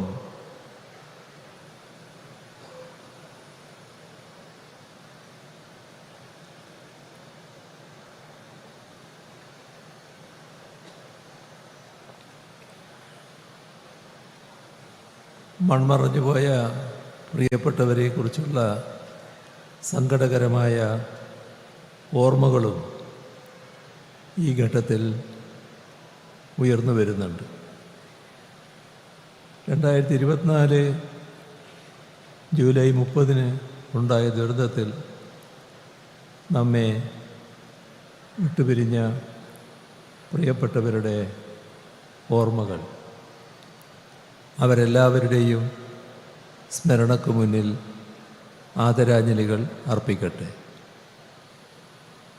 ടൗൺഷിപ്പിൻ്റെ ആദ്യഘട്ടമാണ് ഇന്ന് ഉദ്ഘാടനം ചെയ്യപ്പെടുന്നത്. ആദ്യഘട്ട ഗുണഭോക്താക്കളായി 178 കുടുംബങ്ങൾ അവർക്ക് അവരുടെ ഭൂമിയുടെ പട്ടയം നൽകുകയാണ്. ബാക്കിയുള്ള ഗുണഭോക്താക്കൾക്കും ഏതാനും മാസങ്ങൾക്കുള്ളിൽ തന്നെ വീട് കൈമാറുന്നതായിരിക്കും. അവരുടെ വീടുകളുടെ പണിയും അന്തിമഘട്ടത്തിലെത്തി നിൽക്കുകയാണ്. ഇവിടെ പറഞ്ഞതുപോലെ അടുത്ത മഴക്കാലത്തിന് മുൻപ്, വലിയ മാസങ്ങളില്ല നമുക്കറിയാം, അതിനിടയിൽ വരാനിടയുള്ള വലിയ തിരക്ക് പിടിച്ച ഘട്ടമുണ്ടാവും. അതെല്ലാം ഉണ്ടെങ്കിലും അടുത്ത മഴക്കാലത്തിന് മുൻപ് മുഴുവൻ ദുരന്തബാധിതർക്കും സ്വന്തം ഭൂമിയും വീടും നൽകി പുനരധിവസിപ്പിക്കുന്നതിനുള്ള കർമ്മ പദ്ധതിയാണ് തയ്യാറാക്കിയിട്ടുള്ളത്. ഇപ്പോൾ നാം ഓർക്കേണ്ട ഒരു കാര്യം, ഒട്ടും എളുപ്പമായിരുന്നില്ല നമ്മുടെ യത്നം എന്ന കാര്യമാണ്. അപ്രതീക്ഷിതമായി ഒരു രാത്രി കൊണ്ട് ഒരു നാട് തന്നെ ഇല്ലാതാകുന്ന അവസ്ഥ, ഉറ്റവരെയും ഉടയവരെയും നഷ്ടപ്പെടുന്ന അവസ്ഥ, ജീവനോപാധികൾ ഇല്ലാതാകുന്ന നില, ശാരീരികമായ അവശതകൾ ഏറ്റുവാങ്ങേണ്ടി വന്നവർ, അങ്ങനെ ഒട്ടേറെ യാതന അനുഭവിക്കുന്ന സഹോദരങ്ങളെയാണ് ആ ദുരന്തം ബാക്കി വെച്ചത്. ഏത് നാടും പകച്ചു നിന്നു പോകുന്ന ഘട്ടമാണ്. ആ ഒരു അവസ്ഥയിൽ നിന്നാണ് നമ്മൾ ആരംഭിക്കുന്നത്. മരുന്ന് പല രോഗങ്ങൾക്കും പരിഹാരമാണ്. പക്ഷേ മാനസികമായ വേദനകൾക്ക് മരുന്ന് പരിഹാരമല്ല. ആ വേദനകളിൽ പരസ്പരം ആശ്വാസമാകാൻ കഴിയും. പല നഷ്ടങ്ങളും നികത്താൻ നമുക്കാവില്ല. പക്ഷേ സാമീപ്യം കൊണ്ട് മനുഷ്യരെ ആ നഷ്ടത്തിൻ്റെ ആഘാതത്തിൽ നിന്നും പതിയെ പുറത്തു വരാൻ സഹായിക്കാൻ കഴിയും. അതൊക്കെയാണ് മനുഷ്യത്വത്തിൻ്റെ സവിശേഷത. ആ സവിശേഷതയാണ് മുണ്ടക്കൈ ചൂരൽമല അതിജീവനത്തിൽ നമുക്ക് കാണാൻ കഴിഞ്ഞത്. സ്നേഹത്തിൻ്റെ, കാരുണ്യത്തിൻ്റെ, പാരസ്പര്യത്തിൻ്റെ കേരള മാതൃക ഒരിക്കൽ കൂടി ലോകം കണ്ടറിഞ്ഞു. അതായിരുന്നു ഈ അതിജീവനം. ഇവിടെ തടസ്സങ്ങൾ ഏറെയുണ്ടായി. വ്യാജ പ്രചരണങ്ങൾ മുതൽ കേന്ദ്ര സഹായ നിഷേധം വരെ ദുരന്തബാധിതരെ തെറ്റിദ്ധരിപ്പിക്കാനും ചിലർ ശ്രമിച്ചു. കോടതി വ്യവഹാരങ്ങൾ വേറൊരു ഭാഗത്ത് നടന്നു. ദുരിതാശ്വാസ നിധി എല്ലാവരും സഹകരിക്കുന്നതും സഹായിക്കുന്നതും സ്വയമേവ തയ്യാറായി നിക്ഷേപിക്കുന്നതൊക്കെ ആയിട്ടുള്ളതാണ്. പക്ഷേ ആ ദുരിതാശ്വാസ നിധിയിലേക്ക് ചില്ലിക്കാശ് നൽകരുത് എന്ന് പറയാനും ആളുണ്ടായി. അങ്ങനെ എത്രയെത്ര പ്രതിലോമകരമായ ഇടപെടലുകൾ. ദുരന്തമുണ്ടായ ആദ്യ ആഴ്ചയിൽ തന്നെ ചിലരതിന് തുടക്കമിട്ടു. നമ്മുടെ നാട്ടിൽ യഥാർത്ഥ കാര്യങ്ങൾ നാട്ടുകാരുടെയും ജനങ്ങളുടെയും മുന്നിൽ എത്തിക്കാൻ ബാധ്യതപ്പെട്ട ആ ധർമ്മം ഏറ്റെടുക്കേണ്ട മാധ്യമങ്ങൾ പോലും വ്യാജം ചമച്ചുകൊണ്ട് പുനരധിവാസ പദ്ധതിയെ ഒരു തരത്തിൽ ഇല്ലാതാക്കാൻ ശ്രമിക്കുന്ന കാഴ്ചയും നാം കണ്ടു. ഇവിടെ എല്ലാ ഘട്ടത്തിലും ഇപ്പോൾ ലോകത്താകെ ഉണ്ടായ മഹായുദ്ധങ്ങളിൽ പോലും യുദ്ധനീതി എന്ന ഒന്നുണ്ടായിരുന്നു. പക്ഷേ ഇവിടെ നാം കണ്ടത് ഈ പുനരധിവാസ പദ്ധതിക്കെതിരെ ഒരു തരത്തിലുള്ള വൈരനിര്യാതന ബുദ്ധിയോടെയുള്ള ചിലരുടെ ഇടപെടലുകളാണ്. അതിൽ ലോകത്ത് കാണുന്ന യുദ്ധനീതി പോലും കണ്ടില്ല. എത്ര ബൃഹത്തായ പ്രവർത്തനങ്ങളാണ് ഇതിൻ്റെ ഭാഗമായി ഇവിടെ നടന്നത് എന്നത് നാം അനുഭവത്തിലുള്ളതാണ്. എന്നാൽ ഒന്നുകൂടി ഓർക്കേണ്ടതാണ്. ഉരുൾപൊട്ടലുണ്ടായ ഘട്ടം അവരെ ആരെയും കാത്തു നിൽക്കാതെ നാടും നാട്ടുകാരും രക്ഷാപ്രവർത്തനത്തിലേക്ക് ഇറങ്ങുന്ന കാഴ്ച നാം കണ്ടു. അതോടൊപ്പം പോലീസ് മുതൽ സൈന്യത്തെ വരെ ദുരന്തബാധിത പ്രദേശങ്ങളിൽ എത്തിക്കുന്നതിന്, രക്ഷാപ്രവർത്തനങ്ങൾ ഏകോപിപ്പിക്കുന്നതിന് എല്ലാമുള്ള ശ്രമങ്ങൾ നടത്തി. എല്ലാ സേനാ വിഭാഗങ്ങളും എത്തുന്ന നിലയുണ്ടായി. ദുരന്തബാധിതർക്കൊപ്പം നിൽക്കാൻ നമ്മുടെ നാടും ജനങ്ങളും ഒന്നടങ്കം തയ്യാറായി. നമ്മുടെ നാട്ടിൽ നടന്ന രക്ഷാപ്രവർത്തനങ്ങളിൽ ഈ ഐക്യം പ്രകടമായിരുന്നു.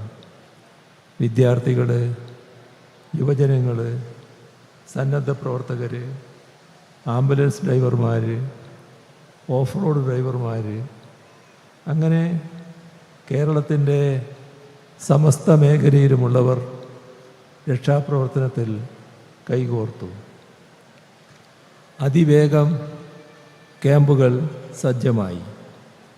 ഭക്ഷണവും അവശ്യ സാധനങ്ങളും മാത്രമല്ല, മരുന്നും വൈദ്യസഹായവും, അതോടൊപ്പം ജീവിതം വീണ്ടെടുക്കുന്നതിനുള്ള കൗൺസിലിങ്ങും ഓരോരുത്തർക്കും പ്രത്യേകമായി നൽകുകയുണ്ടായി.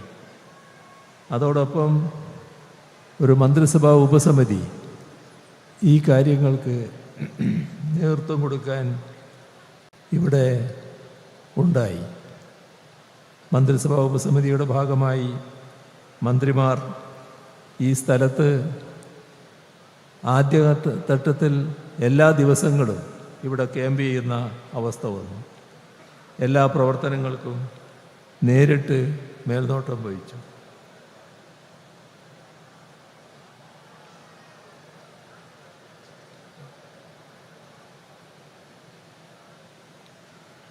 അതിൻ്റെ ഭാഗമായുള്ള വിശദമായ അവലോകന യോഗങ്ങൾ, ആ യോഗങ്ങളിൽ ആവശ്യമായ നിർദ്ദേശങ്ങൾ, അതിലുയർന്നു വരുന്ന നിർദ്ദേശങ്ങൾ കൃത്യമായി നടപ്പിലാക്കൽ, ഇതെല്ലാം ഇതിൻ്റെ ഭാഗമായി നടക്കുകയുണ്ടായി. മരണപ്പെട്ടവരെ സംസ്കരിക്കുന്നതിനും കൃത്യമായ സംവിധാനം ഒരുക്കി. പുത്തുമലയിൽ തന്നെയുള്ള എസ്റ്റേറ്റ് ഭൂമി ദിവസങ്ങൾക്കുള്ളിൽ തന്നെ ഏറ്റെടുത്ത് അവിടെ ശ്മശാനം സജ്ജമാക്കി. ഈ ഏറ്റെടുത്ത ഭൂമിയിൽ സർക്കാരിൻ്റെ ഔദ്യോഗിക ബഹുമതികളോടെ സർവമത പ്രാർത്ഥന നടത്തിയാണ് മൃതദേഹങ്ങളും മൃതദേഹ ഭാഗങ്ങളും സംസ്കരിച്ചത്. ആ ദുരന്തത്തിൻ്റെ ആഴവും വ്യാപ്തിയും വ്യക്തമാക്കുന്ന കണക്കുകളുണ്ട്. അതെല്ലാം വല്ലാത്ത അസുഖകരമായ ഓർമ്മകൾ ഉണർത്തുന്നതുകൊണ്ട് അതിലേക്ക് കടക്കുന്നില്ല. ക്യാമ്പുകളിലേക്കും സഹായപ്രവാഹമുണ്ടായി. ഭക്ഷണം, വസ്ത്രങ്ങൾ, മരുന്നുകൾ, കുഞ്ഞുങ്ങൾക്കുള്ള ഉപകരണങ്ങൾ, ഇങ്ങനെ ഓരോ വ്യക്തിയും അവരാൽ കഴിയുന്ന സഹായങ്ങൾ നൽകി. ക്യാമ്പുകളിലുള്ളവരെ ഇവിടെ പറഞ്ഞതുപോലെ വാടക വീടുകളിലേക്കും താമസിക്കാൻ പറ്റുന്ന സർക്കാർ ക്വാർട്ടേഴ്സുകളിലേക്കും മാറ്റിപ്പാർപ്പിച്ചു. അങ്ങനെ പെട്ടെന്ന് തന്നെ നമ്മുടെ സഹോദരങ്ങളെ ആകെ ക്യാമ്പുകളിൽ നിന്നും സാധാരണ ജീവിത സാഹചര്യങ്ങളിലേക്ക് മാറ്റാൻ നമുക്കായി. ഉപയോഗിക്കാതെ കിടന്ന സർക്കാർ ക്വാർട്ടേഴ്സുകൾ റിപ്പയർ ചെയ്ത് നൽകുന്ന നിലയുണ്ടായി. വാടകയ്ക്ക് പോകാൻ താല്പര്യമുള്ളവർക്ക് സർക്കാർ വാടക നൽകുന്നതിനും സംവിധാനം ഏർപ്പെടുത്തി.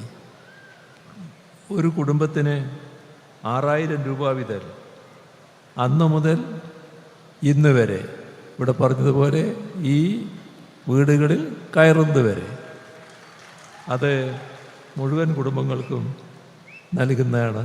നൽകി വരുന്നുണ്ട്, നൽകുകയും ചെയ്യും.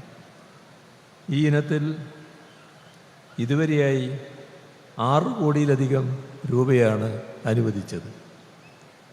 ദുരന്തബാധിതർക്ക് ഉപജീവനത്തിനായി ഓരോ മാസവും ആനുകൂല്യം നൽകി.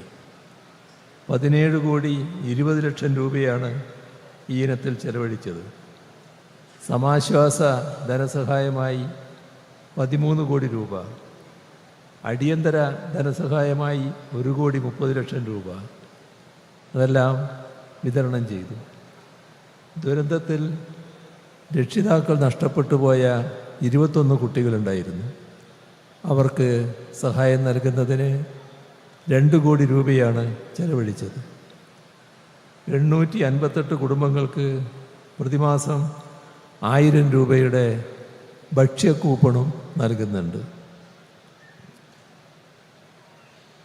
ദുരിതാശ്വാസ നിധിയിൽ സമാനതകളില്ലാത്ത സഹായപ്രവാഹമാണ് ഉണ്ടായത്. 773,98,00,000 രൂപ വയനാട് ദുരന്തത്തിനിരയായവരെ സഹായിക്കാനായി ദുരിതാശ്വാസ നിധിയിലേക്ക് സംഭാവന ചെയ്യപ്പെട്ടു. സമൂഹത്തിൻ്റെ നാനാതുറകളിലുള്ള സംഘടനകൾ, വ്യക്തികൾ എല്ലാം സഹായഹസ്തം നീട്ടി. ഇതര സംസ്ഥാന സർക്കാരുകൾ കേരളത്തെ സഹായിക്കാൻ മുന്നോട്ട് വന്നു. കർണാടക, ആന്ധ്ര സർക്കാരുകൾ 10 കോടി രൂപ വീതം, തമിഴ്നാട്, രാജസ്ഥാൻ സർക്കാരുകൾ 5 കോടി രൂപ വീതം സംഭാവനയായി നൽകി.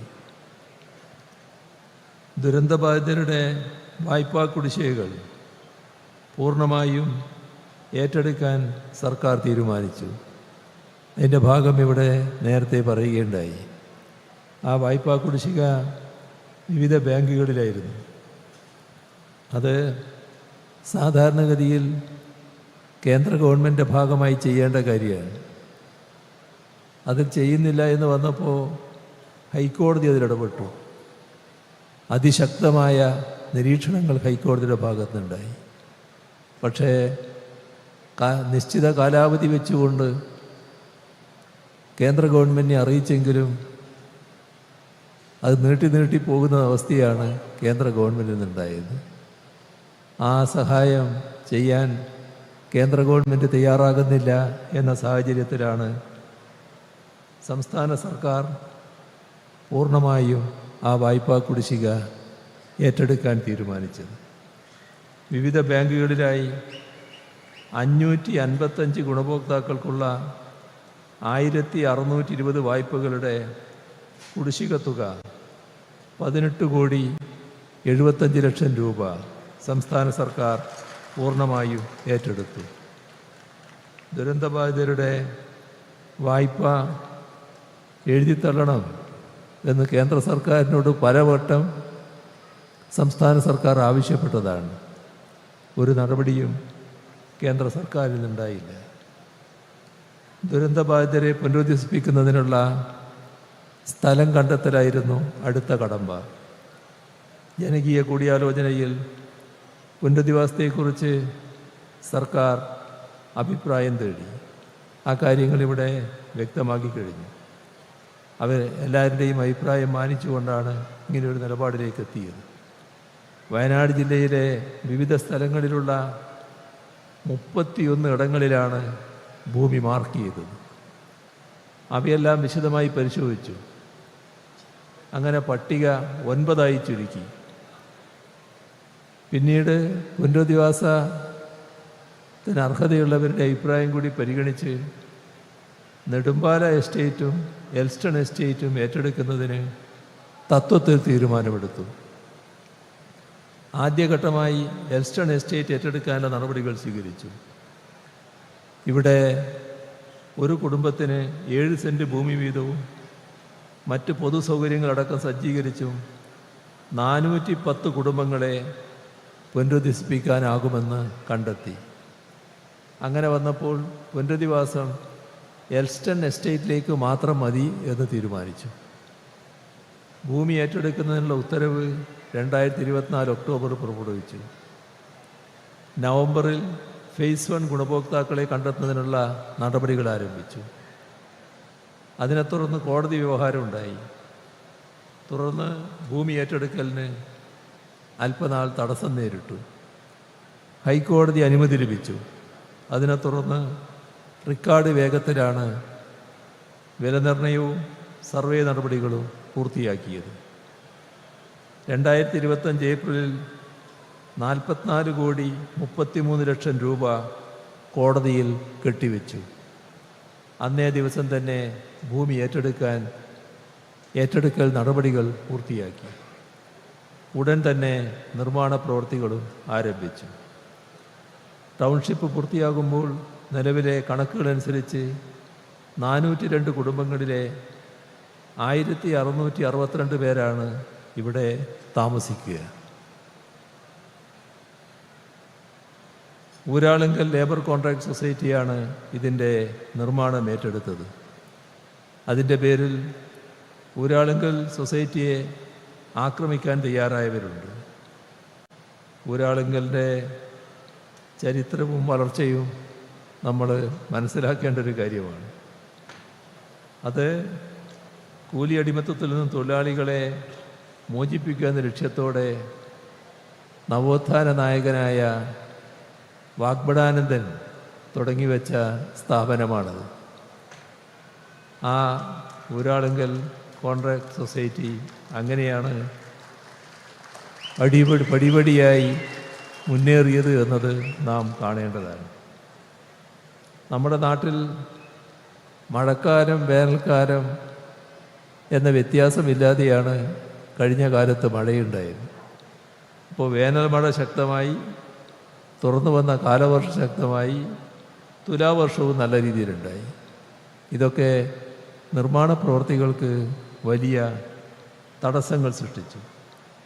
അതിനെല്ലാം മറികടന്നാണ് നിർമ്മാണ പ്രവൃത്തികൾ മുൻപോട്ട് കൊണ്ടുപോയത്. കൃത്യമായ പ്ലാനിങ്ങോടുകൂടിയും അച്ചടക്കത്തോടുകൂടിയും ആയിരക്കണക്കിന് നിർമ്മാണ തൊഴിലാളികളെയും ഉദ്യോഗസ്ഥരെയും വിന്യസിച്ചുകൊണ്ട് നടത്തിയ ഭഗീരഥ പ്രയത്നത്തിൻ്റെ സാക്ഷ്യമാണ് നാം ഇപ്പോൾ കാണുന്ന ഈ ടൗൺഷിപ്പ്. അതിൻ്റെ ഭാഗമായ ഓരോ തൊഴിലാളിയെയും അഭിനന്ദിക്കാൻ ഈ അവസരം വിനിയോഗിക്കുകയാണ്. രമേശൻ്റെ നേതൃത്വത്തിലുള്ള ഊരാളുങ്കൽ ലേബർ കോൺട്രാക്ട് സൊസൈറ്റിയെ ഈ ഘട്ടത്തിൽ അഭിനന്ദിക്കട്ടെ. ഈ പ്രവർത്തനങ്ങൾക്ക് ഏകോപനം കൊടുത്ത് നേതൃത്വം കൊടുക്കാൻ വേണ്ടി സിയാലിൻ്റെ MD സുഹാസിനെ നിശ്ചയിച്ചിരുന്നു. അദ്ദേഹം ക്രിയാത്മകമായ പ്രവർത്തനമാണ് കാഴ്ചവെച്ചത്. അദ്ദേഹത്തെ ഈ ഘട്ടത്തിൽ അഭിനന്ദിക്കട്ടെ. ഇവിടെ പറഞ്ഞതുപോലെ അനിതരസാധാരണമായ വൈഭവമാണ് നമ്മുടെ ഇവിടുത്തെ കലക്ടർ ഈ കാര്യങ്ങളിലെല്ലാം കാണിച്ചിട്ടുള്ളത്. തുടക്കം മുതൽ അവരിതിൻ്റെ കൂടെയുണ്ടായിരുന്നു. അവരെയും ഈ ഘട്ടത്തിൽ ഹാർദമായി അഭിനന്ദിക്കട്ടെ. നമ്മുടെ ഉദ്യോഗസ്ഥ വൃന്ദമാകെ പഴയ ചീഫ് സെക്രട്ടറി വേണു ആയാലും ഇപ്പോഴുള്ള ചീഫ് സെക്രട്ടറി ആയാലും ഇവരെല്ലാം നല്ല നിലക്ക് ഇതിന് നേതൃത്വം കൊടുത്തിട്ടുണ്ട്. അവരുടെ കീഴിലുള്ള സംഘം, ഉദ്യോഗസ്ഥ വൃന്ദം മൊത്തത്തിൽ ഇതുമായി ബന്ധപ്പെട്ട് നല്ല നിലക്ക് സഹകരിക്കുകയും പ്രവർത്തിക്കുകയും ചെയ്തിട്ടുണ്ട്. ഇപ്പോഴുള്ള ചീഫ് സെക്രട്ടറി ജയതിലകനെയും ആ ടീമിന് നേതൃത്വം കൊടുത്ത ജയതിലകനെയും ഈ ഘട്ടത്തിൽ ഹാർദമായി അഭിനന്ദിക്കട്ടെ. ഇവിടെ ടൗൺഷിപ്പ് കൊണ്ട് വിഭാവനം ചെയ്തത് നമ്മളിവിടെ താമസിക്കാനുള്ള ആളുകൾക്ക് കുറച്ച് വീടുകൾ നിർമ്മിച്ച് കൊടുക്കുക എന്നുള്ളത് മാത്രമല്ല, അവരെ കൂടുതൽ മെച്ചപ്പെട്ട ഒരാവാസ വ്യവസ്ഥയിലേക്ക് എത്തിക്കുക എന്നത് സർക്കാരിൻ്റെ ലക്ഷ്യമായിരുന്നു. നഷ്ടപ്പെട്ടതിനേക്കാൾ മെച്ചപ്പെട്ടതാക്കുക, അതാണ് ബിൽഡ് ബാക്ക് ബെറ്റർ എന്ന ദുരന്ത നിവാരണത്തിൻ്റെ അടിസ്ഥാന തത്വം. അക്ഷരാർത്ഥത്തിൽ അത് പാലിക്കപ്പെടുന്ന രീതിയിലാണ് ഈ ടൗൺഷിപ്പ് വിഭാവനം ചെയ്തിരിക്കുന്നത്. ഇവിടെ വീടുകളോടൊപ്പം പൊതു സൗകര്യങ്ങളായ community hall, disaster shelter, football ground, disaster memorial, കടമുറികൾ, മെറ്റീരിയൽ കളക്ഷൻ ഫെസിലിറ്റി, തടയണയും ജലാശയവും, 10 സ്വീവേജ് ട്രീറ്റ്മെൻറ്റ് പ്ലാന്റുകൾ, ഭൂഗർഭ വൈദ്യുതി വിതരണ ശൃംഖല, വെള്ളം ഒഴുക്കുന്നതിന് ഡ്രെയിനേജ് സംവിധാനം, 9.5 ലക്ഷം ലിറ്റർ കപ്പാസിറ്റിയുള്ള വാട്ടർ ടാങ്ക്, ഓരോ വീട്ടിലും വൈദ്യുതി ഉൽപ്പാദിപ്പിക്കുന്നതിനാവശ്യമായ 2 kV കപ്പാസിറ്റിയുള്ള സോളാർ പവർ പ്ലാന്റ്, അത് വേണമെങ്കിൽ അവർക്ക് കൂടുതൽ ശേഷി വർദ്ധിപ്പിക്കാനാവും. ഇവയെല്ലാം ഇവിടെ ഒരുക്കിയിരിക്കുകയാണ്. 5 സോണുകളായിട്ടാണ് ഈ ടൗൺഷിപ്പ് വിഭാവനം ചെയ്തത്. ഇതിൽ 35 ക്ലസ്റ്ററുകളായിട്ടാണ് വീടുകൾ നിർമ്മിക്കുന്നത്. ഓരോ ക്ലസ്റ്ററിലും വിശാലമായ ഗ്രീൻ സ്പേസ് നടുമുറ്റമുണ്ട്. ഈ നടുമുറ്റത്തിന് ചുറ്റും 5.5 മീറ്റർ വീതിയുള്ള റോഡ്, ആ റോഡിലേക്ക് ഫേസ് ചെയ്തുകൊണ്ടാണ് ഓരോ ക്ലസ്റ്ററിലെയും വീടുകളുള്ളത്. നടുമുറ്റം പോലെയുള്ള ഈ ഗ്രീൻ സ്പേസ് മുതിർന്നവർക്ക് വൈകുന്നേരങ്ങളിൽ ഒത്തുകൂടുന്നതിന് ഉപകരിക്കും, കുട്ടികൾക്ക് കളിക്കുന്നതിന് ഉപകരിക്കും, എന്തെങ്കിലും ചില പ്രത്യേക ആവശ്യങ്ങൾ വന്നാൽ വേണമെങ്കിൽ ഒരു ചെറിയ കൂടിച്ചേരാനുള്ള സ്ഥലമായിട്ടത് ഉപയോഗിക്കാം. അതോടൊപ്പം ചെറിയൊരു അടുക്കളത്തോട്ടമായി ഉപയോഗിക്കുന്നതിനും ഇത് സഹായകമാണ്. 8 മുതൽ 20 വരെ വീടുകൾ ഉൾക്കൊള്ളുന്നതാണ് ഓരോ ക്ലസ്റ്ററും. 7 സെൻറ്റാണ് ഓരോരുത്തരുടെയും വ്യക്തിഗത ഹൗസ് പ്ലോട്ടുകൾ. ഞങ്ങളിപ്പോൾ ആ വീട്ടിൽ കയറി നോക്കി. അപ്പോൾ മുൻഭാഗവും പിൻഭാഗവും അത്യാവശ്യം വേണ്ട സ്ഥലമുണ്ട്. ഈ വ്യക്തിഗത ഹൗസ് പ്ലോട്ടുകളിൽ ഓരോ ഭൂമിക്കും പ്രത്യേകം പട്ടയം നൽകും. വീടുകളും പൊതുനിർമ്മിതികളും പ്രകൃതി ദുരന്തങ്ങളെ അതിജീവിക്കുന്ന രീതിയിലാണ് നിർമ്മിച്ചിട്ടുള്ളത്. അതാണ് ഈ വീടിൻ്റെ ഒരു പ്രത്യേകത. ഓരോ വീടും 90 സെൻറ്റിമീറ്റർ വീതിയുള്ള 9 കോൺക്രീറ്റ് ഭിത്തികളാലാണ് നിർമ്മിച്ചിട്ടുള്ളത്. അതോടൊപ്പം തറനിരപ്പിലും റൂഫ് ലെവലിലും മേൽക്കൂര ലെവലിലും 1.5 അടി ഉയരത്തിൽ ബീമുകൾ, പ്ലിൻ ബീം, റൂഫ് ബീം എല്ലാം സജ്ജീകരിച്ചിട്ടുണ്ട്. ഇത്തരത്തിൽ ഇപ്പോൾ കാണുന്നത് ഒരു നില കെട്ടിടമാണെങ്കിലും അതിൻ്റെ മുകളിൽ ഇനിയും നിർമ്മിതി വേണമെന്ന് ആ വീട്ടിൽ താമസിക്കുന്നവർക്ക് ഭാവിയിൽ തോന്നിയാൽ കൂടുതൽ നിലകൾ നിർമ്മിക്കാൻ ഉതകും തരത്തിലാണ് നിർമ്മാണം നടത്തിയിരിക്കുന്നത്. ഇപ്പോൾ ഉള്ളതിൻ്റെ മേലെ തന്നെ നിർമ്മിക്കാമെന്നർത്ഥം. അതോടൊപ്പം വിപണിയിൽ ലഭ്യമായ ഏറ്റവും മികച്ച നിർമ്മാണ സാമഗ്രികളാണ് നിർമ്മാണത്തിനായി ഉപയോഗിച്ചിട്ടുള്ളത്. നിർമ്മാണത്തിൻ്റെ ഓരോ ഘട്ടത്തിലും ഗുണമേന്മ പൂർണ്ണമായും ഉറപ്പാക്കിയിട്ടുണ്ട്. നിർമ്മാണത്തിന് ഉപയോഗിക്കുന്ന ഓരോ സാധന സാമഗ്രിയും നിർമ്മാണ സ്ഥലത്ത് തന്നെ സജ്ജീകരിച്ചിട്ടുള്ള ലാബിൽ ടെസ്റ്റ് ചെയ്യും. അതിനുശേഷം മാത്രമാണ് ഉപയോഗിച്ചത്.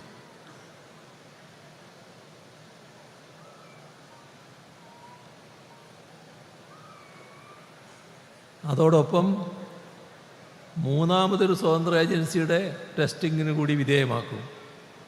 അതിനുശേഷമാണ് സാമ്പിളുകൾ നിർമ്മാണത്തിന് ഉപയോഗിച്ചത്. ഇവിടെ കാണേണ്ടത് 58 തരം പരിശോധനകൾ പൂർത്തിയാക്കിയാണ് ഓരോ വീടിൻ്റെയും നിർമ്മാണം പൂർത്തിയാക്കുന്നത്. ഓരോ നിർമ്മാണ ഘട്ടത്തിനു മുൻപും ശേഷവും പരിശോധിച്ച് നിർമ്മാണ മാനദണ്ഡങ്ങൾ പാലിക്കപ്പെടുന്നതായി ഉറപ്പുവരുത്തുന്നുണ്ട്. അത് ഉറപ്പുവരുത്തിയ ശേഷം മാത്രമാണ് നിർമ്മാണം അടുത്ത ഘട്ടത്തിലേക്ക് കടക്കുന്നത്. നിർമ്മാണ ഘട്ടത്തിലുള്ള ഓരോ പരിശോധനയും റെക്കോർഡ് ചെയ്ത് സൂക്ഷിക്കുന്നുണ്ട്.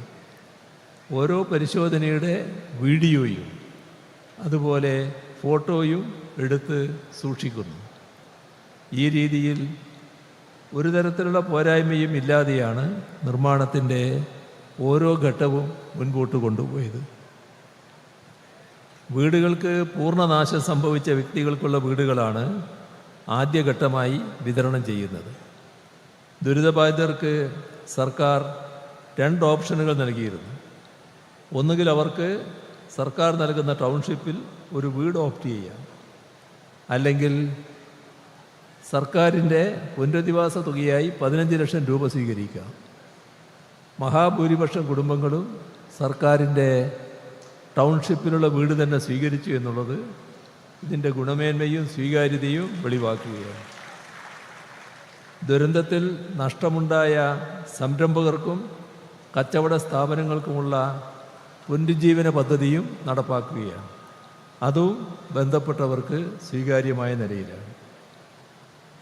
ഇതോടൊപ്പം KSFEയുടെ ഫണ്ട് ഉപയോഗിച്ച് നിർമ്മിക്കുന്ന കൽപ്പറ്റ ജനറൽ ആശുപത്രിയുടെ അനക്സ് കോംപ്ലക്സും ഇന്ന് നാടിന് ആശുപത്രി അനക്സ് കോംപ്ലക്സിൻ്റെ നിർമ്മാണവും ഇവിടെ ആരംഭിക്കുന്നുണ്ട്. ഈ കൂട്ടത്തിൽ പറയാനുള്ള മറ്റൊരു കാര്യം, കൽപ്പറ്റ ജനറൽ ആശുപത്രി അനുവദിച്ച ക്രിട്ടിക്കൽ കെയർ യൂണിറ്റ് ഉണ്ട്. അതിനുവേണ്ടി 43 കോടി രൂപ സർക്കാർ നേരത്തെ അനുവദിച്ചിട്ടുണ്ട്. പക്ഷെ അവിടെ സ്ഥലമില്ലാത്തതുകൊണ്ട് അത് നിർമ്മിക്കാനായിട്ടില്ല. ഇപ്പോൾ KSFEയുടെ ഇത്തരമൊരു ഓഫർ നമ്മൾ സ്വീകരിച്ചു കഴിഞ്ഞ സാഹചര്യത്തിൽ കൽപ്പറ്റ ജനറൽ ആശുപത്രിയുടെ ക്രിട്ടിക്കൽ കെയർ യൂണിറ്റിനുമുള്ള സ്ഥലവും ഇവിടെ അനുവദിക്കുന്നതാണ്. അതോടൊപ്പം ഉള്ളൊരു പ്രശ്നം, ഇവിടെയുള്ള കുട്ടികളടക്കം പോകേണ്ട സ്കൂളാണ് കൽപ്പറ്റ ഗവൺമെൻറ് LP സ്കൂൾ. ആ ഗവൺമെൻറ് LP സ്കൂളിന് അവിടെ വലിയ പരിമിതിയാണുള്ളത്. അത് സ്ഥലപരിമിതി കൊണ്ട് വല്ലാതെ ബുദ്ധിമുട്ടുകയാണ്.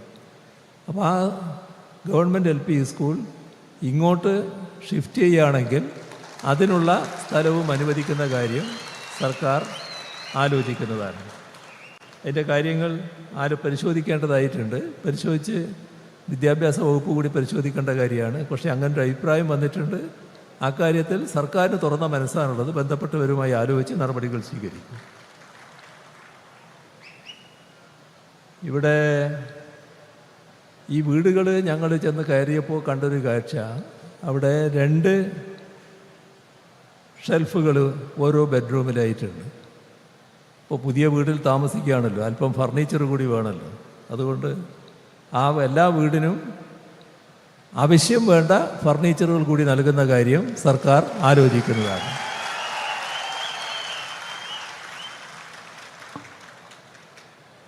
മനുഷ്യർ ഭേദചിന്തകൾക്ക് അതീതമായി പരസ്പരം താങ്ങും തണലുമാകുന്ന കേരള മാതൃക, അതാണ് വീണ്ടും ലോകശ്രദ്ധ ആകർഷിക്കുന്നത്. വിദ്വേഷങ്ങളില്ലാതെ പരസ്പര സ്നേഹത്തോടെ മനുഷ്യർ ഇടകലരുന്ന ഇടങ്ങളെല്ലാം ചിലരെ അസ്വസ്ഥരാക്കാറുണ്ട്. അവരാണ് കേരളത്തിനെക്കുറിച്ച് വ്യാജ നിർമ്മിതികൾ, വ്യാജ പ്രചരണങ്ങൾ, അതിനുവേണ്ടിയുള്ള സിനിമകളടക്കം നിർമ്മിക്കുന്നത്. നമ്മുടെ നാട്ടിൽ എല്ലാവരും ഒരു തരത്തിലുള്ള ഭേദചിന്തയും ഇല്ലാതെ ജീവിക്കാൻ ആഗ്രഹിക്കുന്നവരാണ്. അവർക്കെല്ലാം ഇത്തരം നടപടികളോട് പൂർണ്ണ സഹകരണമാണുള്ളത്. വളരെ ദുഃഖകരമായ ഓർമ്മകൾ നമ്മുടെ മനസ്സിൽ തിങ്ങി വരുന്നുണ്ടെങ്കിലും ദുരന്തത്തിൻ്റെ, എന്നാൽ എല്ലാവരും നിറഞ്ഞ സന്തോഷത്തിലാണ്.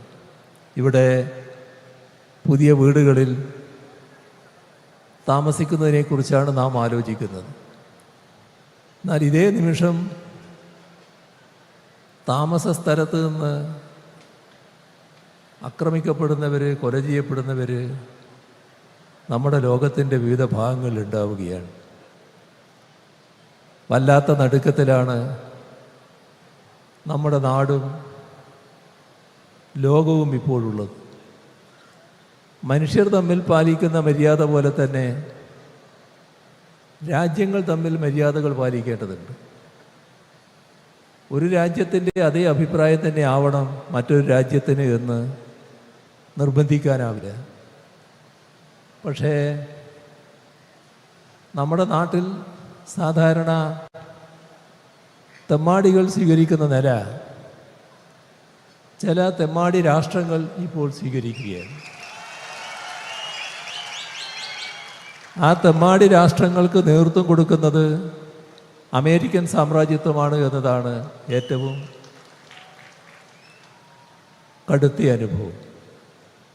അവരുടെ കയ്യിൽ ആയുധങ്ങളുണ്ട്, സമ്പത്തുണ്ട്, യുദ്ധവെറി.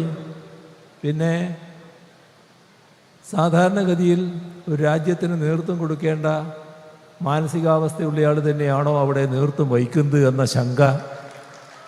ഇതെല്ലാം കൂടി ഒത്തുവന്നപ്പോൾ ഭ്രാന്തമായ നടപടികളിലേക്ക് കടക്കുകയാണ്. അതാണ് ഒരു രാജ്യത്തിനകത്ത് കടന്ന് ആ രാജ്യത്തിൻ്റെ പ്രസിഡന്റിനെ അവിടെ നിന്ന് ഭാര്യയടക്കം കസ്റ്റഡിയിലെടുത്ത് കൊണ്ടുപോകുന്ന കാഴ്ച ലോകം കണ്ടത്. ഒരു രാജ്യവും ചെയ്യുന്ന കാര്യമല്ല. ഇപ്പോൾ ഇറാന് നേരെ ആക്രമണം നടത്തിയിരിക്കുന്നു. ഇറാന് നേരെ ആക്രമണം നടത്താനുള്ള എന്ത് സാഹചര്യമാണ് ഉണ്ടായത്? ലോകത്തിന് മുന്നിൽ എന്തെങ്കിലും വസ്തുതകൾ അങ്ങനെ പറയാൻ കഴിഞ്ഞോ? ഏതെങ്കിലും കാര്യങ്ങൾ അവതരിപ്പിക്കാൻ കഴിഞ്ഞോ? തങ്ങൾക്ക് വിരോധമുള്ള രാഷ്ട്രങ്ങളെ വെച്ചു വാഴിപ്പിക്കില്ല എന്ന നിലയാണല്ലോ. ഒരു രാജ്യത്തിൻ്റെ പരമാധികാരിയായി ആ രാജ്യം കണക്കാക്കുന്ന ആയത്തുള്ള ഖൊമേനിയെ അദ്ദേഹത്തിൻ്റെ വീട്ടിൽ അദ്ദേഹത്തിൻ്റെ മകളെയും കൊച്ചുമോളെയും മകളുടെ ഭർത്താവിനെയും എല്ലാം കൂടെ ചേർത്ത് കൊല്ലുന്ന നില. ഇന്നത്തെ ആധുനിക സാങ്കേതിക വിദ്യ മേലെ നിന്ന് നിങ്ങൾ എവിടെയുണ്ട് എന്ന് കൃത്യമായി മനസ്സിലാക്കാൻ പറ്റും. അങ്ങനെ മനസ്സിലാക്കിക്കൊണ്ട് ആയുധം പ്രയോഗിക്കാൻ പറ്റുന്ന വിദ്യകൾ, സാങ്കേതിക വിദ്യകൾ അമേരിക്കൻ സാമ്രാജ്യത്തിൻ്റെയും മറ്റും കയ്യിലുണ്ട്. അത് വെച്ച് ഒരു രാഷ്ട്രത്തിൻ്റെ പരമാധികാരിയായി ആ രാഷ്ട്രം കണക്കാക്കുന്ന വ്യക്തിയെപ്പോലും കൊല ചെയ്യാൻ തയ്യാറാവുകയാണ്. എത്ര ഇതുപോലുള്ള അതിക്രമങ്ങൾ! എന്താണിപ്പോൾ അതിൻ്റെ ഭാഗം? നമ്മുടെ നാട്ടിൽ നല്ലൊരു ഭാഗം കുടുംബങ്ങൾ ഇപ്പോൾ വലിയ പ്രയാസത്തിലാണല്ലോ, ഉത്കണ്ഠയിലാണല്ലോ, വേവലാതിയിലാണല്ലോ. മകനും മകളും വേട്ടപ്പെട്ടവരുമെല്ലാം പലരും ഗൾഫ് നാടുകളിൽ ജോലി ചെയ്യുന്നുണ്ടല്ലോ. അവിടങ്ങളിലെല്ലാം പ്രശ്നങ്ങളായി വന്നല്ലോ. ഇത്തരം കാര്യങ്ങളെ അപലപിക്കാൻ തയ്യാറാവണ്ടേ? ഞാനിന്ന് പ്രധാനമന്ത്രിക്ക് കത്തയച്ചിട്ടുണ്ട്. ഈ കാര്യത്തിൽ അടിയന്തര ഇടപെടൽ വേണമെന്ന് പറഞ്ഞുകൊണ്ട് നമ്മുടെ നാടിൻ്റെ ഉത്കണ്ഠ, നമ്മുടെ സഹോദരങ്ങൾ ലക്ഷക്കണക്കിലാണ് ഗൾഫ് നാടുകളിലുള്ളത്. അവരെല്ലാം വല്ലാത്തൊരു അരക്ഷിതാവസ്ഥയിലാണ്.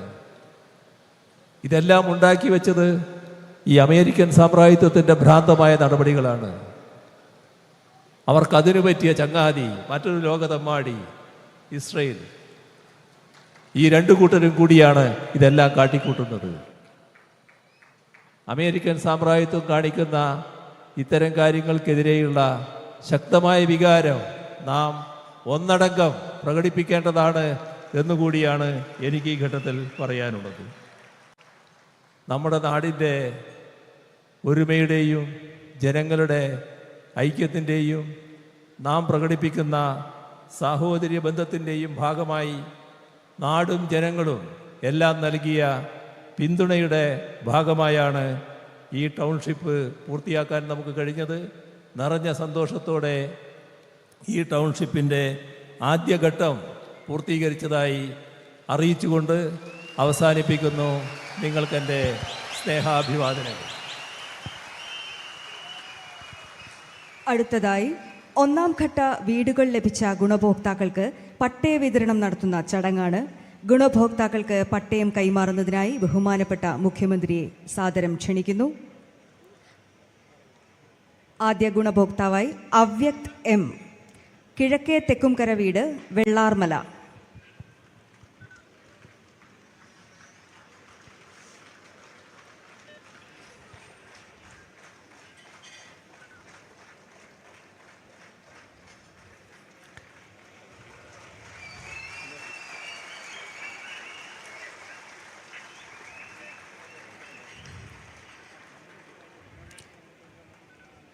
അവന്തിക പ്രശോഭ്, കനകക്കുന്നിൽ, ചൂരൽമല.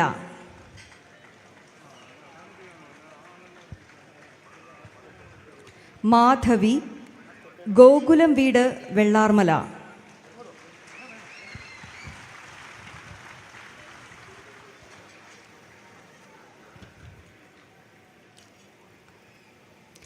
നൈസാമോൾ, പാണക്കാടൻ വീട്.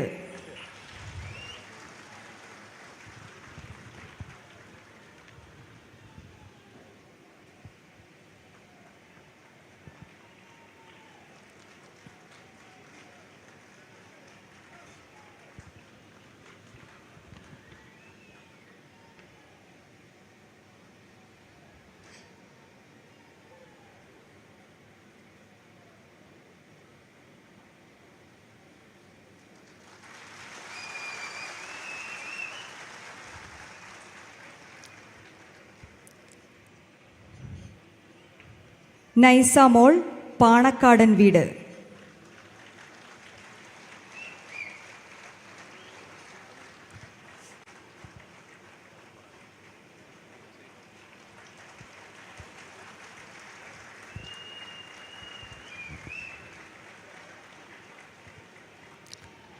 അതോടൊപ്പം മുണ്ടക്കൈ ചൂരൽമല ഉരുൾപൊട്ടൽ ബാധിതരായ ഉന്നതി നിവാസികളുടെ പുനരധിവാസത്തിനായി 13 കുടുംബങ്ങൾക്കുള്ള വനാവകാശ നിയമപ്രകാരമുള്ള കൈവശാവകാശ രേഖ കൈമാറുന്നതിനായി അവരുടെ പ്രതിനിധിയായി ചണ്ണ പുഞ്ചിരിമട്ടം ഉന്നതിയെയും വേദിയിലേക്ക് ക്ഷണിക്കുന്നു.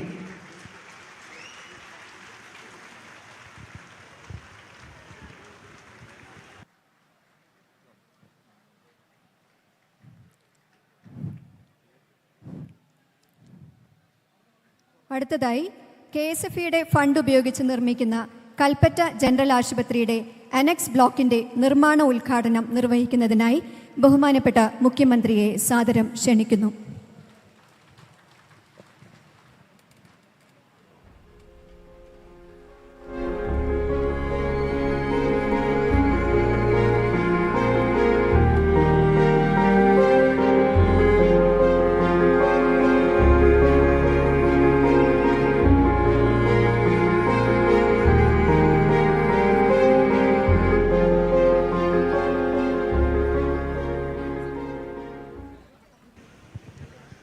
ൂറ്റി 178 പട്ടയങ്ങളാണ് ഇന്ന് വിതരണം ചെയ്യുന്നത്.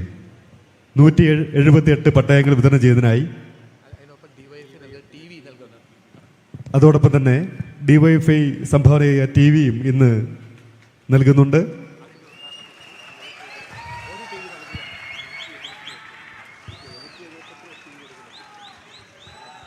അതോടൊപ്പം തന്നെ ഡിവൈഎഫ്ഐ 178 TV നൽകുന്നുണ്ട്.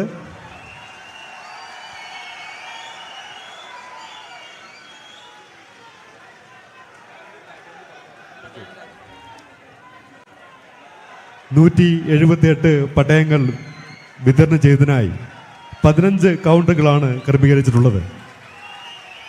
ഒന്നാമത്തെ കൗണ്ടറിൽ 1 മുതൽ 12 വരെ നമ്പരായിട്ടുള്ള പട്ടയങ്ങളും രണ്ടാമത്തെ കൗണ്ടറിൽ 13 മുതൽ 24 വരെയുള്ള പട്ടയങ്ങളും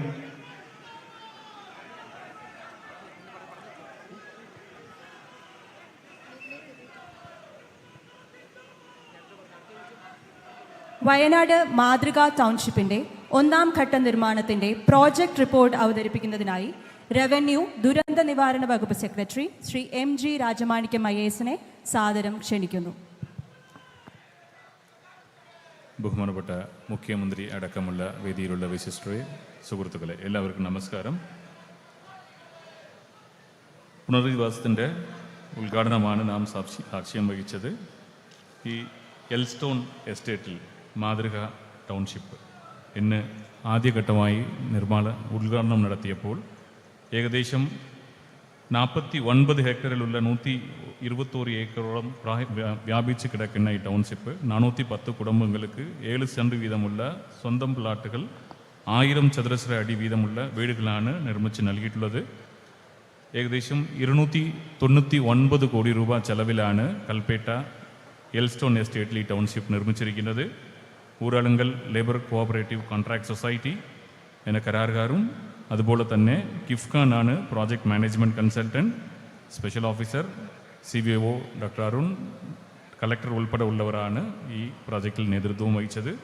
ഈ എൽസ്റ്റോൺ എസ്റ്റേറ്റ് ബഹുമാനപ്പെട്ട മുഖ്യമന്ത്രി നേരത്തെ പറഞ്ഞതുപോലെ തന്നെയാണ് ദുരന്ത സാധ്യത ഇല്ലാത്ത മേഖലയാണെന്ന് CWDRM-ഉം അതുപോലെ തന്നെ KSDM-യും പഠനം നടത്തി സ്ഥിരീകരിച്ച സ്ഥലത്താണ് ഈ എസ്റ്റേറ്റിൽ നിന്ന് നിർമ്മാണം നടത്തിയിരിക്കുന്നത്. പരിസ്ഥിതി സൗഹൃദമായ ഹരിതവുമായ ടൗൺഷിപ്പാണ് ഇവിടെ നിർമ്മിച്ചിരിക്കുന്നത്. ഏകദേശം 35% സ്ഥലം ഹരിത ഇടമായാണ് സംരക്ഷിച്ചിരിക്കുന്നു. 1500 തദ്ദേശീയ വൃക്ഷങ്ങളാണ് ഇവിടെ നട്ടുപിടിപ്പിച്ചിരിക്കുന്നു. ജലസംരക്ഷണത്തിന് വേണ്ടി 9 ലക്ഷം ലിറ്റർ ശേഷിയുള്ള കേന്ദ്രീകൃത ജലസംഭരണി, 10 സിവേജ് ട്രീറ്റ്മെൻറ്റ് പ്ലാന്റ് ഉൾപ്പെടെ ഉള്ള സാധനങ്ങളാണ് ഇവിടെ നിർമ്മിതമാകുന്നത്. അതുപോലെ തന്നെ 100% ശുദ്ധീകരിച്ച വെള്ളമാണ് കൃഷിക്കും പൂന്തോട്ടത്തിനും ഉപയോഗിക്കുന്നത്. ഓരോ വീട്ടിലുമുള്ള 2 kilowatt roof top solar panel ഉൾപ്പെടെ 860 കിലോവാട്ട് സോളാറാണ് സ്ഥാപിച്ചിരിക്കുന്നത്. കമ്മ്യൂണിറ്റി സെൻറ്ററിന് 20 കിലോവാട്ട് സോളാറും ബാറ്ററിയും കൂടി അറേഞ്ച് ചെയ്തിട്ടുണ്ട്. ഒപ്പം തന്നെ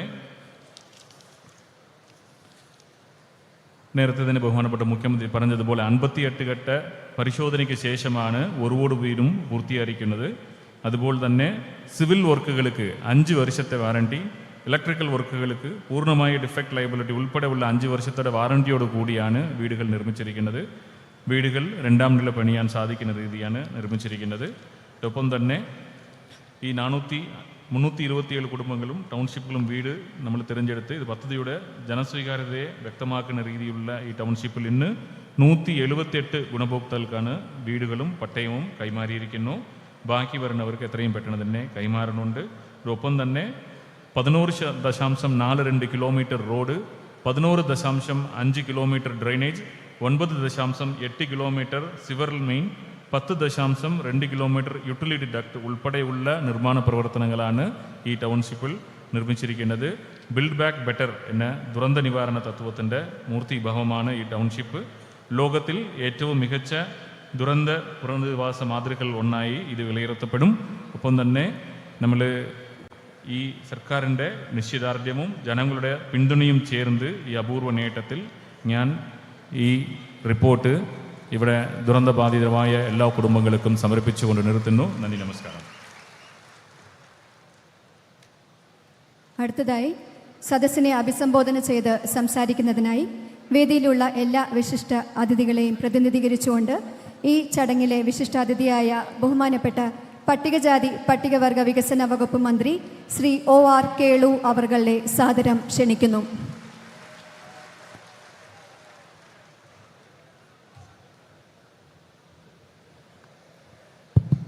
ബഹുമാന്യനായിട്ടുള്ള മുഖ്യമന്ത്രി, അധ്യക്ഷൻ ശ്രീ രാജ മിനിസ്റ്റർ ഉൾപ്പെടെയുള്ള വേദിയിലെ ബഹുമാനപ്പെട്ട മന്ത്രിമാർ, MLA മാർ, ചീഫ് സെക്രട്ടറി ഉൾപ്പെടെയുള്ള ഉദ്യോഗസ്ഥരെ, പ്രിയമുള്ള സഹോദരി സഹോദരന്മാർ, മുഖ്യമന്ത്രിയും അധ്യക്ഷനും വളരെ വിശദമായിട്ട് കാര്യങ്ങളിവിടെ സൂചിപ്പിച്ചു കഴിഞ്ഞു. ഈ അവസരത്തിൽ വളരെ സന്തോഷത്തിൻ്റെ ഒരു നിമിഷത്തിൽ കൂടിയാണ് നമ്മളെല്ലാവരും കടന്നു പോകുന്നത്. മുഖ്യമന്ത്രി പറഞ്ഞതുപോലെ ഒരുപാട് പ്രതിസന്ധികളെയും പ്രതിരോധങ്ങളെയും അതിജീവിച്ചുകൊണ്ടാണ് ഈ ടൗൺഷിപ്പിൻ്റെ നിർമ്മാണം ഇവിടെ 1-ാം ഘട്ടം പൂർത്തിയാക്കുന്നത്. താമസിയാതെ ശേഷിക്കുന്ന വീടുകൾ കൂടി നമുക്ക് പൂർത്തിയാക്കാൻ വേണ്ടി സാധിക്കും. ആ അവസരത്തിൽ തീർച്ചയായിട്ടും നിങ്ങളുടെ ഏവരുടെയും അകമഴിഞ്ഞ സഹായ സഹകരണങ്ങൾ തുടർന്നും ഉണ്ടാവണമെന്ന് മാത്രം ഇവിടെ സൂചിപ്പിച്ചുകൊണ്ട് പുതിയ വീടുകൾ ലഭ്യമായിട്ടുള്ള പ്രിയപ്പെട്ട സഹോദരിമാർക്ക് എല്ലാ തരത്തിലുമുള്ള നന്മകളും നേർന്നുകൊണ്ട് നിർത്തുന്നു. നന്ദി, നമസ്കാരം. നന്ദി സർ. അടുത്തതായി സദസ്സിനെ അഭിസംബോധന ചെയ്ത് സംസാരിക്കുന്നതിനായി ബഹുമാനപ്പെട്ട കൽപ്പറ്റ MLA ശ്രീ T. സിദ്ദിഖ് അവർകളെ സാദരം ക്ഷണിക്കുന്നു. ഏറെ ബഹുമാന്യനായ അധ്യക്ഷൻ ശ്രീ രാജൻ മിനിസ്റ്റർ, ഈ പരിപാടിയുടെ ഉദ്ഘാടന കർമ്മം നിർവഹിച്ച ആദരണീയനായ മുഖ്യമന്ത്രി ശ്രീ പിണറായി വിജയൻ അവർകൾ, പ്രിയപ്പെട്ട മന്ത്രിമാർ, ഉദ്യോഗസ്ഥർ, സഹോദരി സഹോദരന്മാരെ, സ്നേഹിതരെ, സുഹൃത്തുക്കളെ, 2024 ജൂലൈ മാസം 30-ാം തീയതി പുലർച്ചെ 1:30 മണിക്ക് പ്രകൃതിയുടെ മഹാകലിതുള്ളലിൽ നമ്മെ വിട്ടുപോയതായ മുഴുവൻ ആളുകളുടെയും പേരിൽ ഓർമ്മകൾക്ക് മുമ്പിൽ ആദരാഞ്ജലികൾ അർപ്പിക്കാൻ ആഗ്രഹിക്കുകയാണ്. അന്ന് കിടന്നുറങ്ങുന്ന സമയത്ത് ഈ വിവരം അറിയുന്നതിന് ശേഷം അർദ്ധരാത്രിയിൽ ചീഫ് സെക്രട്ടറി ഉൾപ്പെടെ, അത് കഴിഞ്ഞ് മുഖ്യമന്ത്രി ഉൾപ്പെടെ, മന്ത്രിമാരുൾപ്പെടെ വിവിധ ആളുകളെ മുഴുവൻ വിളിച്ച ആ സന്ദർഭത്തിൽ തുടങ്ങിയതായ യാത്ര ഇന്നും അനസ്യൂതം തുടരുകയാണ്. ആ പ്രയാണം നമ്മളാരും ഇവിടെ അവസാനിപ്പിച്ചിട്ടില്ല.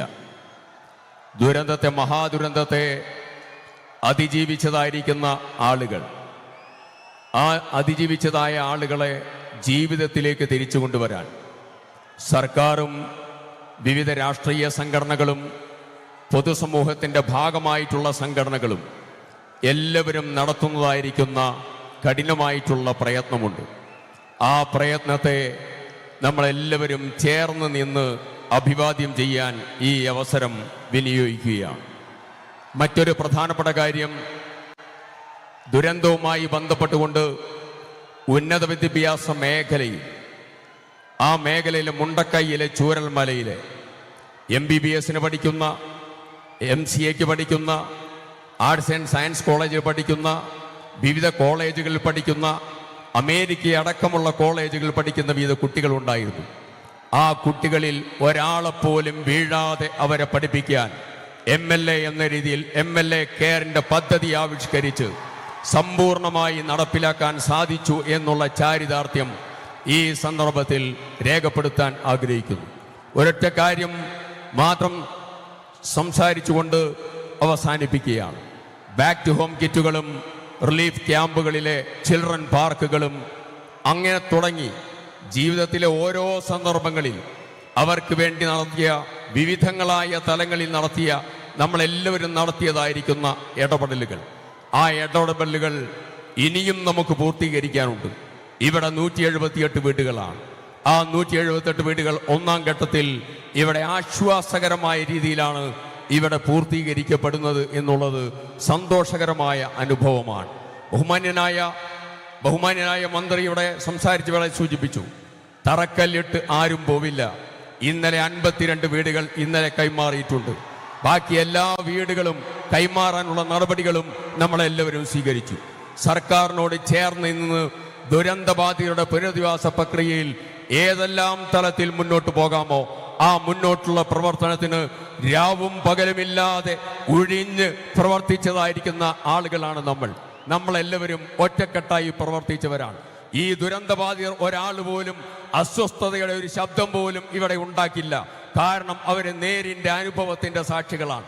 മറ്റുള്ളവരുടെ അപശബ്ദങ്ങൾ കണക്കിലാക്കുന്നില്ല എന്നുകൂടെ സൂചിപ്പിച്ചുകൊണ്ട് ഈ പരിപാടിക്ക് മുഖ്യമന്ത്രിക്കും ഗവൺമെന്റിനും ഈ പരിപാടിയിൽ പങ്കെടുത്ത എല്ലാവർക്കും ആശംസകൾ അറിയിച്ചുകൊണ്ട് അവസാനിപ്പിക്കുന്നു. അഭിവാദനങ്ങൾ. ജയ് ഹിന്ദ്.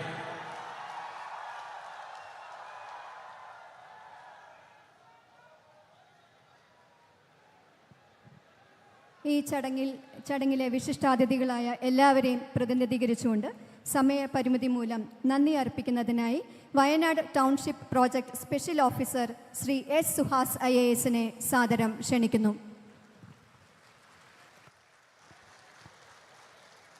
ഏറ്റവും ബഹുമാനപ്പെട്ട മുഖ്യമന്ത്രി ശ്രീ പിണറായി വിജയൻ സർ, അധ്യക്ഷൻ ബഹുമാനപ്പെട്ട revenue minister Shri K Rajan sir, respected ministers, respected member of Legislative Assembly, Honorable Chief Secretary, Disaster Management Secretary Sir, local body representatives, officials, beneficiaries, media, ladies and gentlemen.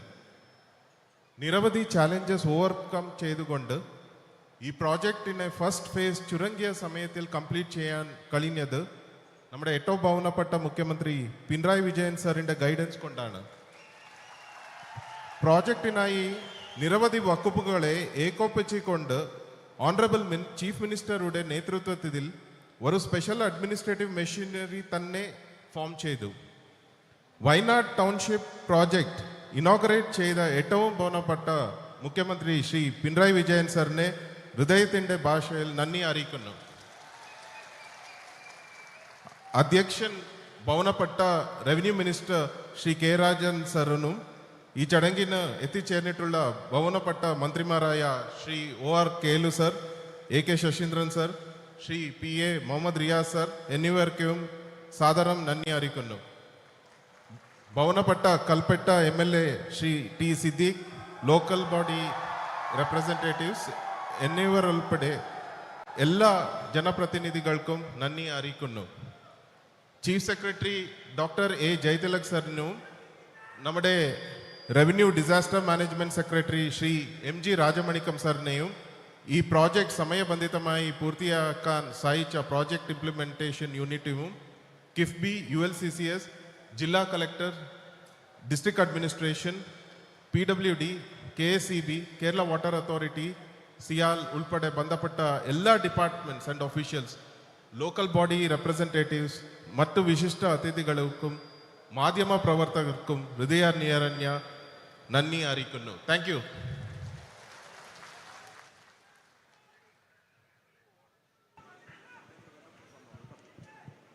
പ്രിയമുള്ളവരെ, 178 പട്ടയങ്ങളാണ് ഇന്ന് വിതരണം ചെയ്യുന്നത്. 178 പട്ടയങ്ങൾ വിതരണം ചെയ്തതിനായി 15 കൗണ്ടറുകളാണ് ക്രമീകരിച്ചിട്ടുള്ളത്. അതിൽ ഒന്നാമത്തെ കൗണ്ടറിൽ 1 മുതൽ 12 വരെയുള്ള നമ്പരായിട്ടുള്ള പട്ടയങ്ങളും, രണ്ടാമത്തെ കൗണ്ടറിൽ 13 മുതൽ 24 വരെയുള്ള നമ്പരായിട്ടുള്ള പട്ടയങ്ങളും, മൂന്നാമത്തെ കൗണ്ടറിൽ 25 മുതൽ 36 നമ്പരായിട്ടുള്ള പട്ടയങ്ങളും, നാലാമത്തെ കൗണ്ടറിൽ 37 മുതൽ 48 വരെ നമ്പരായിട്ടുള്ള പട്ടയങ്ങളും, അഞ്ചാമത്തെ കൗണ്ടറിൽ 49 മുതൽ 60 വരെ നമ്പരായിട്ടുള്ള പട്ടയങ്ങളും, ആറാമത്തെ കൗണ്ടറിൽ 61 മുതൽ 72 വരെ നമ്പരായിട്ടുള്ള പട്ടയങ്ങളും, ഏഴാമത്തെ കൗണ്ടറിൽ 73 മുതൽ 84 വരെ നമ്പരായിട്ടുള്ള പട്ടയങ്ങളും, എട്ടാമത്തെ കൗണ്ടറിൽ 85 മുതൽ 96 വരെ നമ്പരായിട്ടുള്ള പട്ടയങ്ങളും, ഒൻപതാമത്തെ കൗണ്ടറിൽ 97 മുതൽ 108 വരെ നമ്പരായിട്ടുള്ള പട്ടയങ്ങളും, പത്താമത്തെ കൗണ്ടറിൽ 109 മുതൽ 120 വരെ നമ്പരായിട്ടുള്ള പട്ടയങ്ങളും, 11ാമത്തെ കൗണ്ടറിൽ 121 മുതൽ 132 വരെ നമ്പരായിട്ടുള്ള പട്ടയങ്ങളും, 12ാമത്തെ കൗണ്ടറിൽ 133 മുതൽ 144 വരെ നമ്പരായിട്ടുള്ള പട്ടയങ്ങളും, 14-ാമത്തെ കൗണ്ടറിൽ 157 മുതൽ 167 വരെ നമ്പറായിട്ടുള്ള പട്ടയങ്ങളും 15-ാമത്തെ കൗണ്ടറിൽ 168 മുതൽ 178 വരെ നമ്പറായിട്ടുള്ള പട്ടയങ്ങളുമാണ് വിതരണം ചെയ്തത്. പട്ടയം ലഭിക്കാനായി അറിയിപ്പ് ലഭിച്ചവർ സമ്മേളന നടപടികൾക്ക് ശേഷം ബന്ധപ്പെട്ട കൗണ്ടറിൽ നിന്നും പട്ടയം കൈപ്പറ്റണമെന്ന് അഭ്യർത്ഥിക്കുന്നു.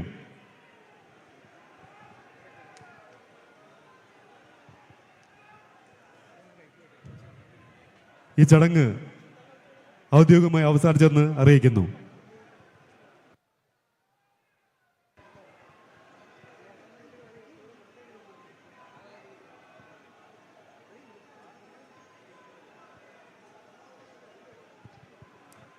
ശ്രദ്ധിക്കുക, കൗണ്ടർ നമ്പർ 15-ൽ 13 പേർക്ക് കൈവശ രേഖ കൂടി നൽകുന്നുണ്ട്.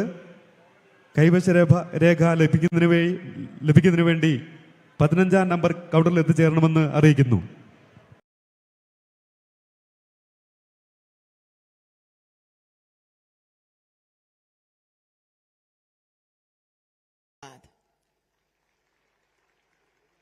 Shri Arjun Modwadia sir, Honorable Minister sir, DST Gujarat.